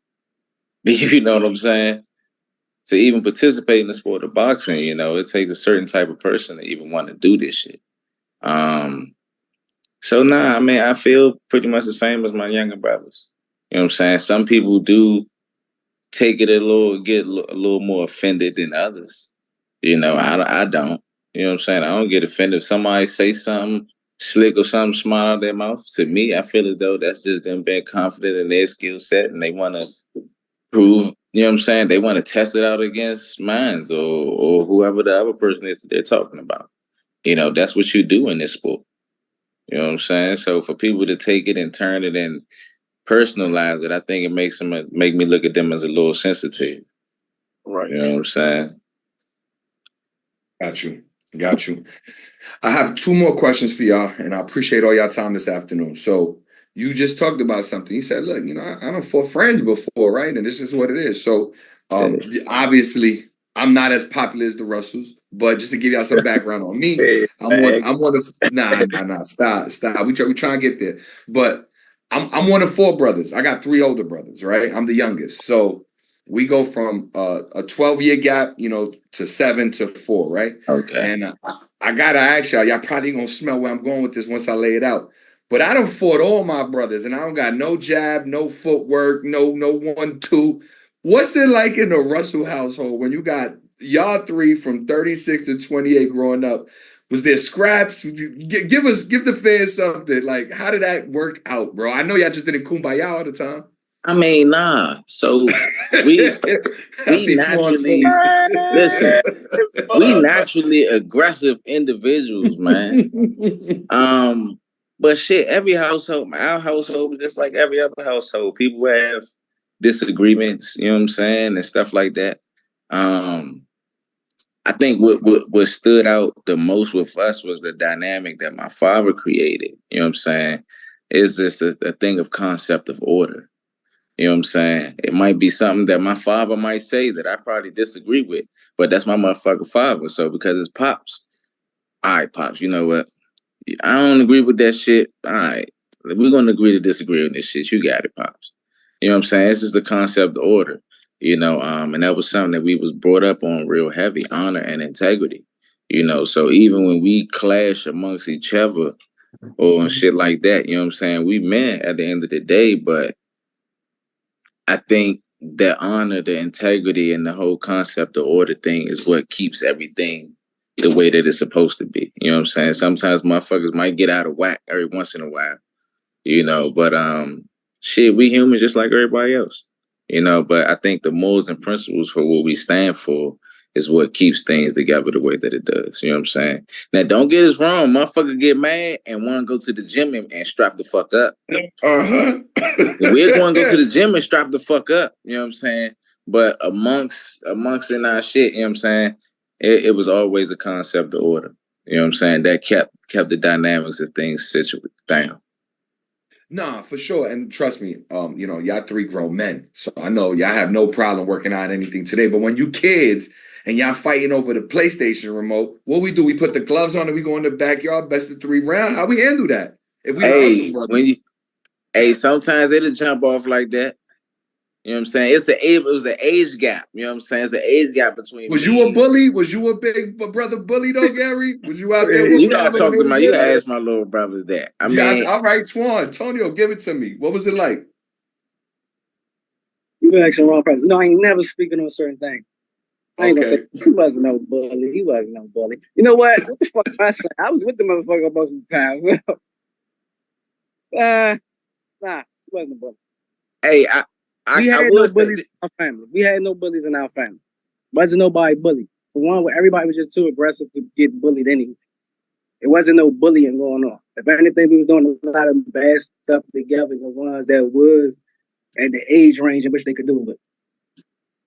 Got you. I think I just had special privileges because I think maybe I was that brother that all of the other brothers wanted to do everything with. So I was always cold. Mm-hmm. What, Gary, what you about to say? He was like, I will say this. Go ahead. Finish that thought, please. Nah, man. Nah, he's right. He's right about that shit. He's definitely right. You know what I'm saying? Antonio, we did bad shit. You know what I'm saying? We was never bullies. You know what I'm saying? We was aggressive, though. So the sport itself. Not to interrupt you. I just want to make sure I clear that up. That way y'all don't misunderstand that question. I'm saying like my big brother, I'll give you a perfect example. My big brother, I never bullied my little brothers. There you go. Yeah, I ain't never bullied them. I ain't never bullied them. I ain't never bullied my little brothers. Now, do I pull a big brother card on their ass? Hell yeah. But I don't bully them though. For example, right? If we all go out to eat as a family, I'm the one. I ain't ordering shit.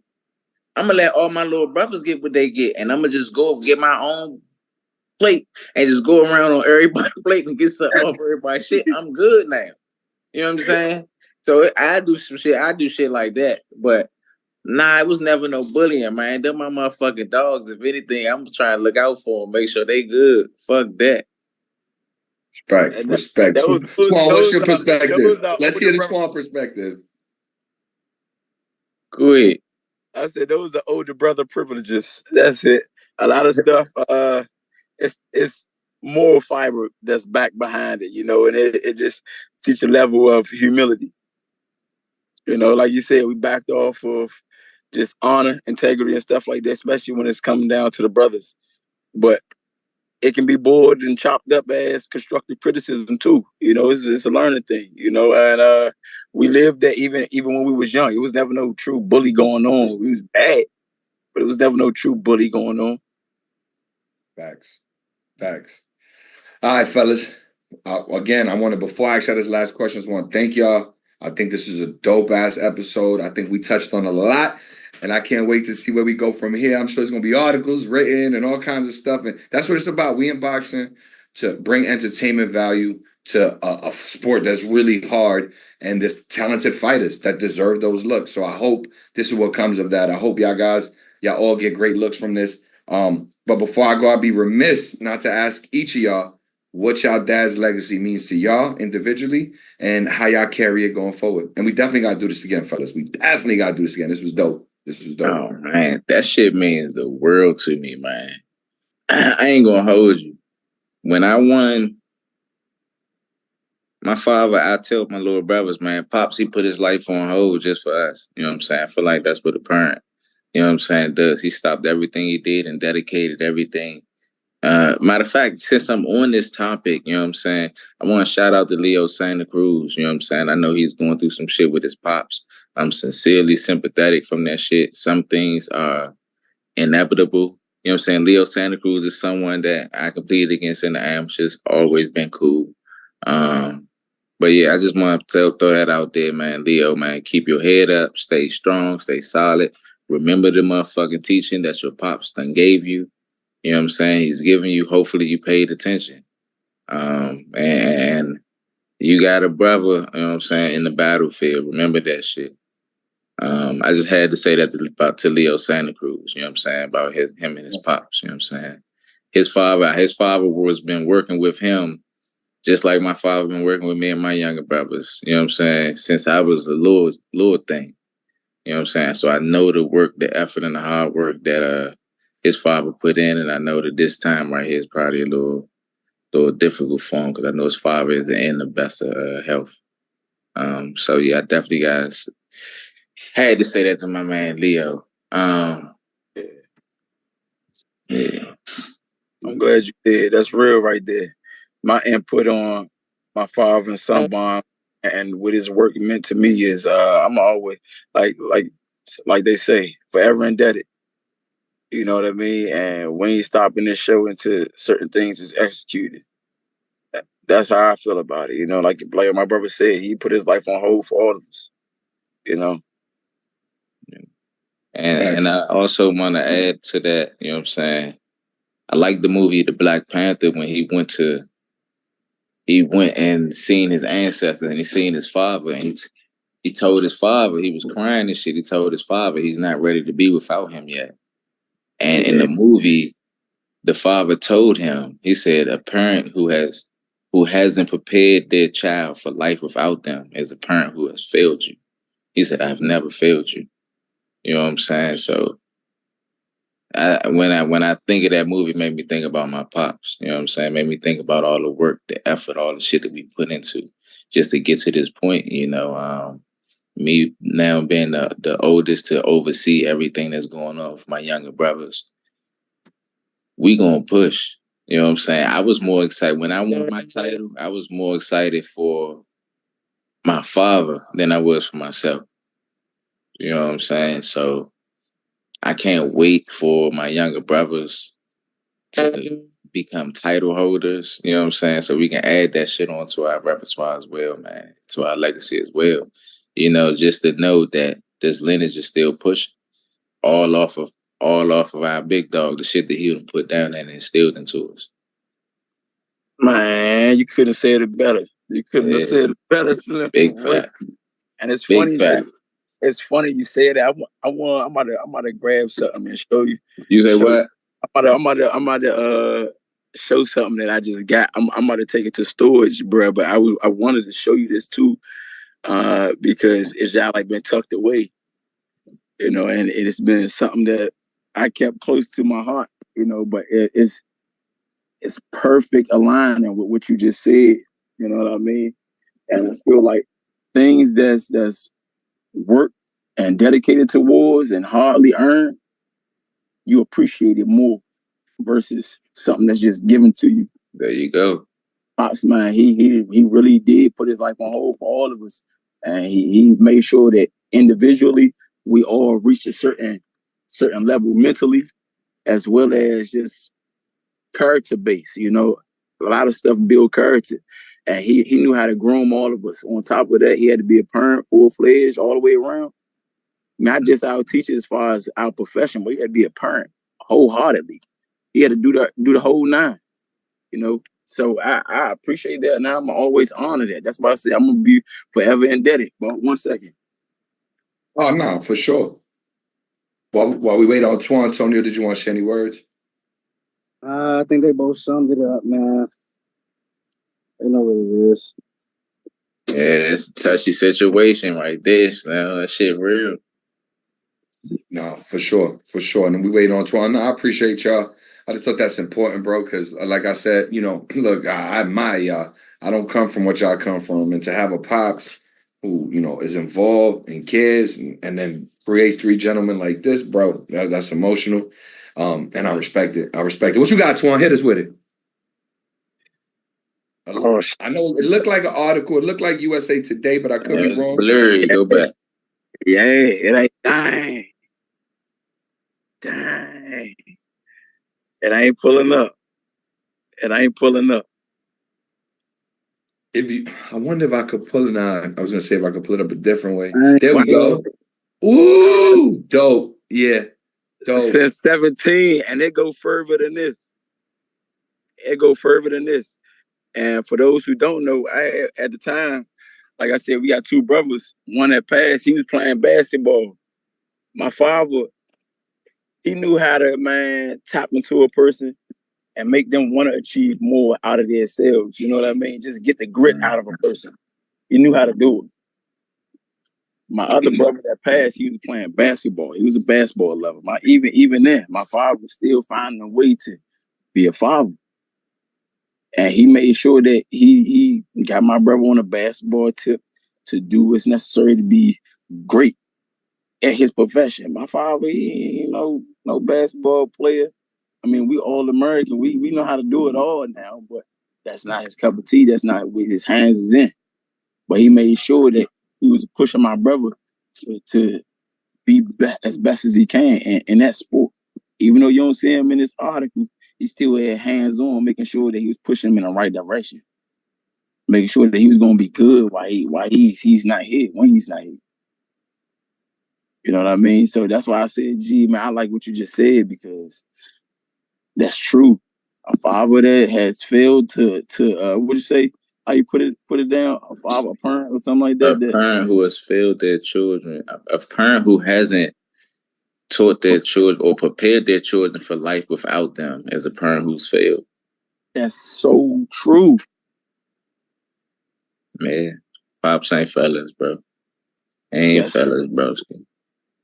No, that's dope. That's dope. And one of the things that I honestly like the most, especially when it's dealing with my little brothers, as men, you know what I'm saying? As little boys developing into men, and then, you know what I'm saying, once we become men, we get to a certain point where, though, we just want to do what the fuck we want to do. You know what I'm saying? We just want to do the fuck we want to do. You know what I'm saying? Fuck it. You know? I just want to do this shit. I'm going to do it. You know what I'm saying? I know they say don't do it.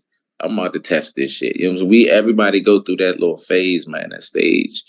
I'm just grateful that my younger brothers are still open-minded enough that when I do come to them with constructive criticism or something that I feel as though is detrimental or that will make a big difference, they're open-minded and humble enough to be like, all right, bro, I get you. I understand. You know what I'm saying? That shit right there stands out more than anything to me.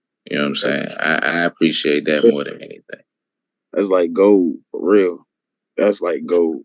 Yeah. That's gold. Yeah, for sure, bro. You won your title. You felt more happy for Pops than yourself. That's how I feel. That's how I feel. I feel like, man, I want it for the family. Hey, y'all helped me push myself to this point, Slim. Hey, yeah, y'all did y'all thing because y'all kept y'all hands on. You know, it's not just me in there doloing.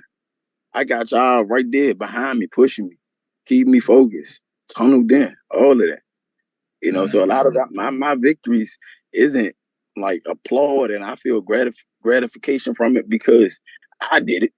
I feel gratification from it because we did it. Like it was a unit thing. Like it wasn't no y'all. I probably wouldn't have the level of urgency, the level of focus, you know, to even follow through with. Oh, so. Nah, dope stuff. Listen, man, y'all it should be pay-per-view. Where y'all gonna get these kind of gems and this kind of insight? And man, nah, we appreciate y'all. Really do. Really do. Nah, y'all listen, I appreciate y'all on this live. Y'all killed this live. If you listen to this live and you heard these fellas talk about everything they just talked about and you're not a fan coming away, and you bugging. That's hate because you got 3 stand-up dudes ready to scrap with whoever. Yes, yes, Gary Russell. I said out New York. To my mother. Yeah. This episode was a chef's kiss. We just went in the kitchen and cooked for y'all. I mean, like, Gary Russell, yes, Gary's gonna pop it. But you heard the man give you his insight. Like, how can you not respect him? Gary Antuanne Russell, yes, he's gonna pop it. But you heard him stand up, dude. Tonio barely said a word, and he gave y'all great insight. How y'all don't walk away from this as Russell fans? Yo, Tonio didn't even talk, and he gave y'all a tank story. He told y'all who he's willing to scrap, how he beats them. We gave y'all some gems. Y'all need to rock with No Holds Barred. Y'all need to rock with the Russell brothers. Man, super appreciative, for real. Hey, y'all see what I'm wearing for him. Yeah.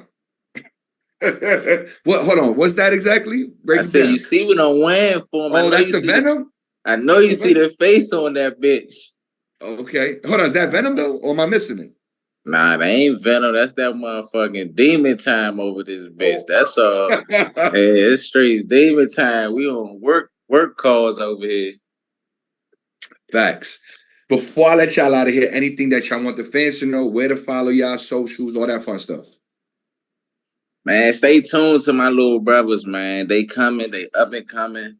You know what I'm saying? Antoine, he's ready. He's, God willing, maybe we go in that tank car. Hopefully, you know what I'm saying? But stay tuned, man. He should be the next 140 champion, man.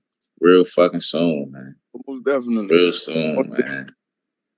Antonio right with him, man. Don't get this shit twisted. Hey, so definitely, I was about to say, so y'all don't forget, bro next, he following suit. Man, that's just what it is. We ain't telling y'all no fibs or none of that. You know, you want to follow me, y'all got my fan page, Gary A. Russell.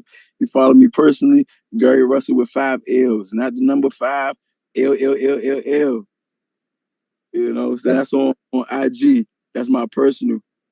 So y'all gonna catch me on there, man, if y'all really want to get some questions answered word for mouth, man. Tonio, appreciate you jumping back on. Just wanted to offer you some sign-off, G. Keep tripping out, man. I apologize, y'all. My phone been tripping. I apologize. Nah, you missed it unless you was watching. But I just said, look, man. The folks in here, the fans, the people's gonna watch this, they gotta definitely appreciate because y'all gave them great insight. Tonio, like I said, you know, Tonio don't even talk, and he just gave y'all a tank gem. Who he's willing to scrap, break down on the fight. Like, come on, bro. We appreciate you, Tonio.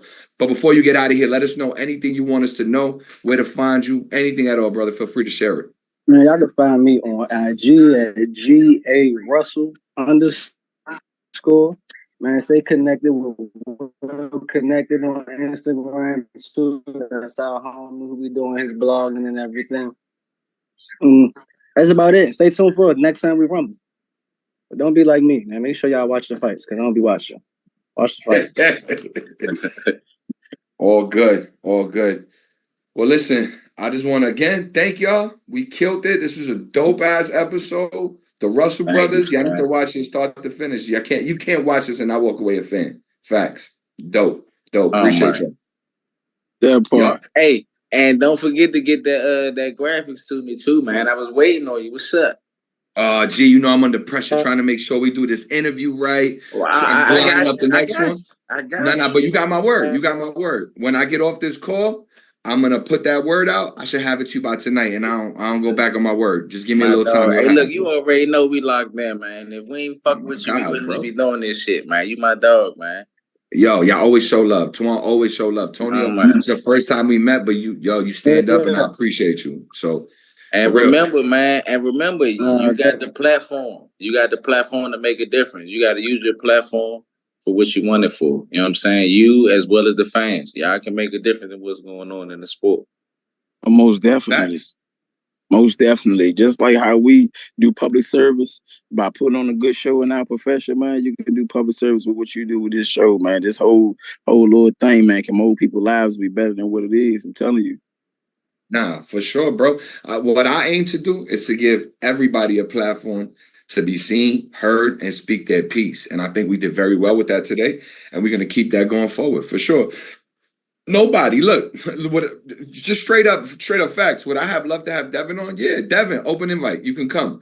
But if Blair's gonna talk, we're gonna let Blair talk. If Devin wanna come talk, he could come talk. We don't hide from nothing, and I think it's important that the fans are able to get the fighters in front of them so that they can be asked the questions that they're thinking about. We don't lead, steer, or direct. If you say no, I'm not gonna talk about that, we move on, then we move on. But we should have this platform in place so people can be asked, whatever, right?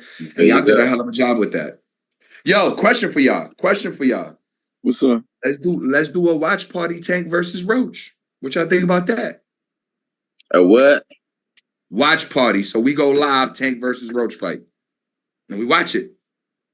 What if we there live though? That's what I'm saying. Different. I didn't think about that. That's different. I was just about to say We plan on going. We support Tank. Okay. Like we said, we like Tank. I like Tank. So I'm planning on going wherever the fight is going to be. I'm planning on going. So, we work it out then. We work something out. If y'all, I'm gonna be there. So we definitely work something out. Sorry to cut you off. Don't support Tank. Yeah, I'm gonna support Tank too. But I wanted to support Lamar Roach more because he's from the area. It's jive like definitely. It's jive like the Redskins. Let me tell you something. No, it's like that for Redskins jersey on. Like that for y'all. You know, I ain't no football fan anyway, so I ain't never gonna relate to that. That's just the hometown thing. That's just a hometown thing. But Lamar came out his mouth a little too slick for me. A little too slick for me, man. Exactly. Feel me? Especially for Boogaloo Pass and everything, it was nothing but respect shown to them, no sideways or anything. I have things that honestly make me feel some type of way about them guys, but they are from hometown and I have good memories and I just let it slide. But I do, when I see them, I'm probably gonna have a little grin in my teeth, like, nah, y'all wild behind closed doors. We ain't gonna put that out there. Yeah, what behind closed doors, y'all wild. Thing is, gentlemen, that you supposed to do. You're supposed to carry yourself a certain type of way. Respect is respect, and it's shown in many ways. And they just slept on that one time, so I gotta view him that way a little bit. But for him to fight Tank, hell yeah, Tank better not sleep on Lamar. And not sleep on Lamar. I got stories that I shared with Lamar too. We was in a tournament together. We fought one tournament together in which he won. He was doing his things, and I had some talks with him there. I actually like Lamar as a person too, but based off of certain decisions that was made just in life, you know, I like to try to be like, maybe they ain't have the luxury to make it this time or to come out or whatever the case may be. So nah, fuck that. I'm gonna forever type of way. I ain't gonna lie. We table right now. We're gonna table that right now. But for you, yeah, look, we might be at the fight, man. So we might not be able to do the whole watch joint. But yeah. We're gonna get together sooner than later. This episode, I can tell you right now, without even looking at any numbers, this will probably be the most viewed episode of No Toe Bar. I could tell by the chat.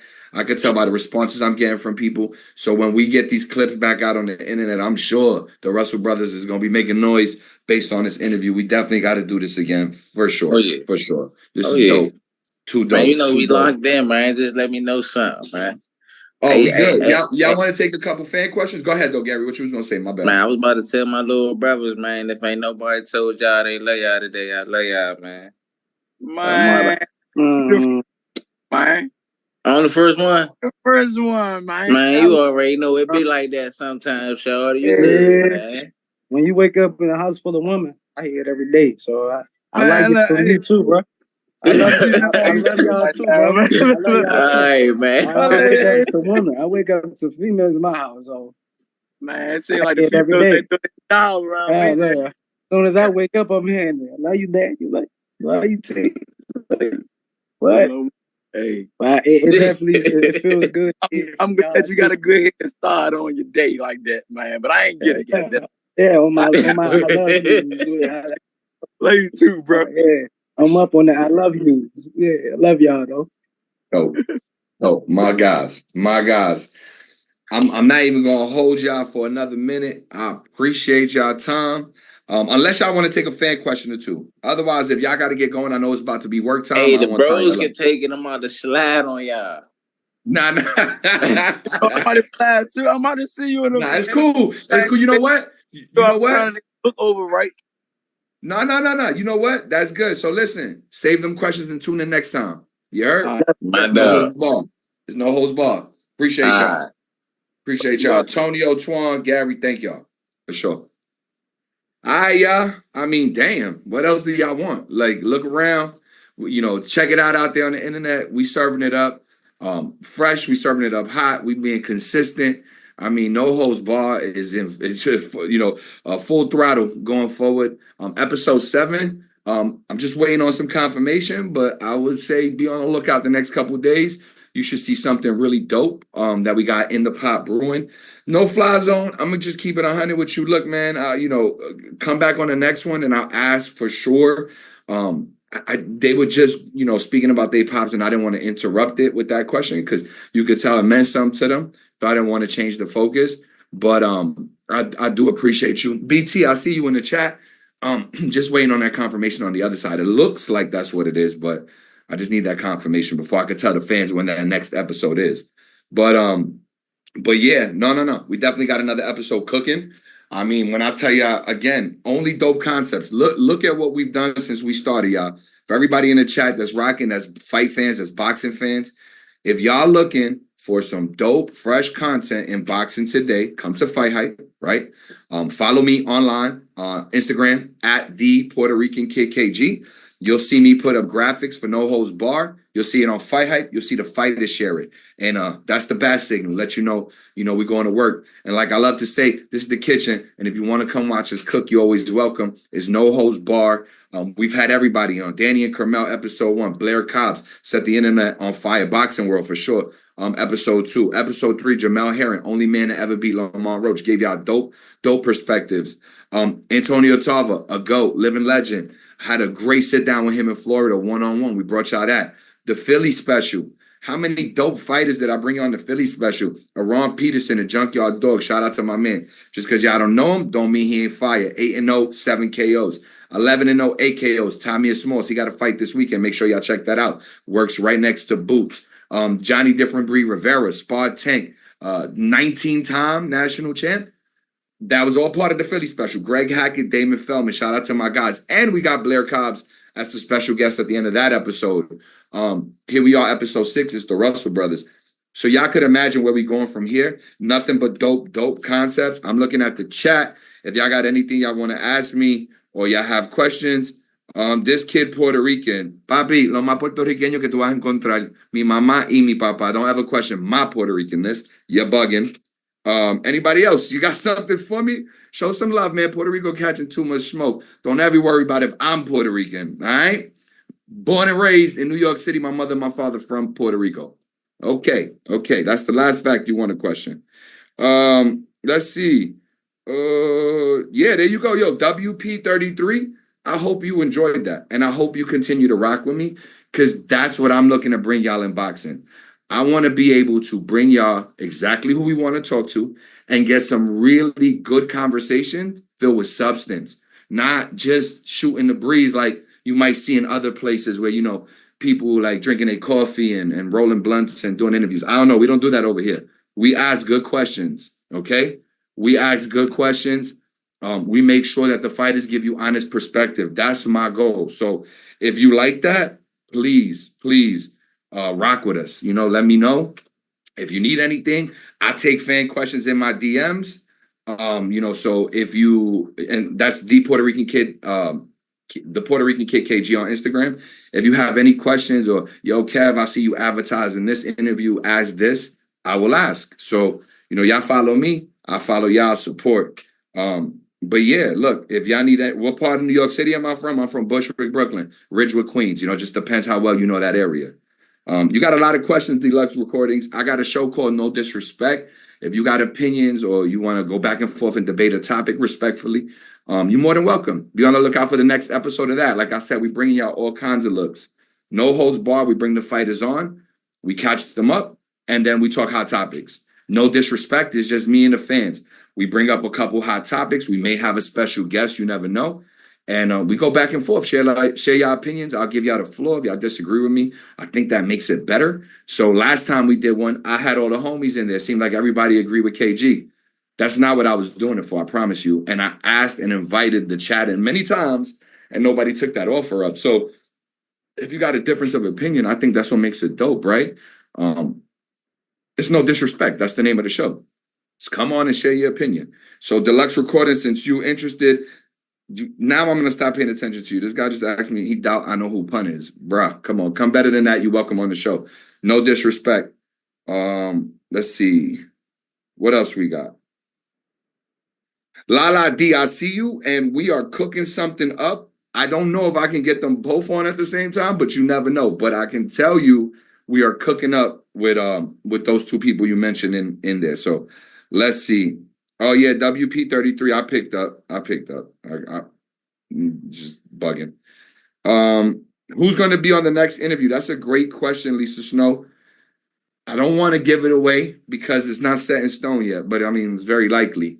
I can tell you this. It'll definitely be an exciting interview. It'll be more than one fighter, and it'll be 3 great folks that you want to talk to based on what's happening in today's boxing. I promise you that.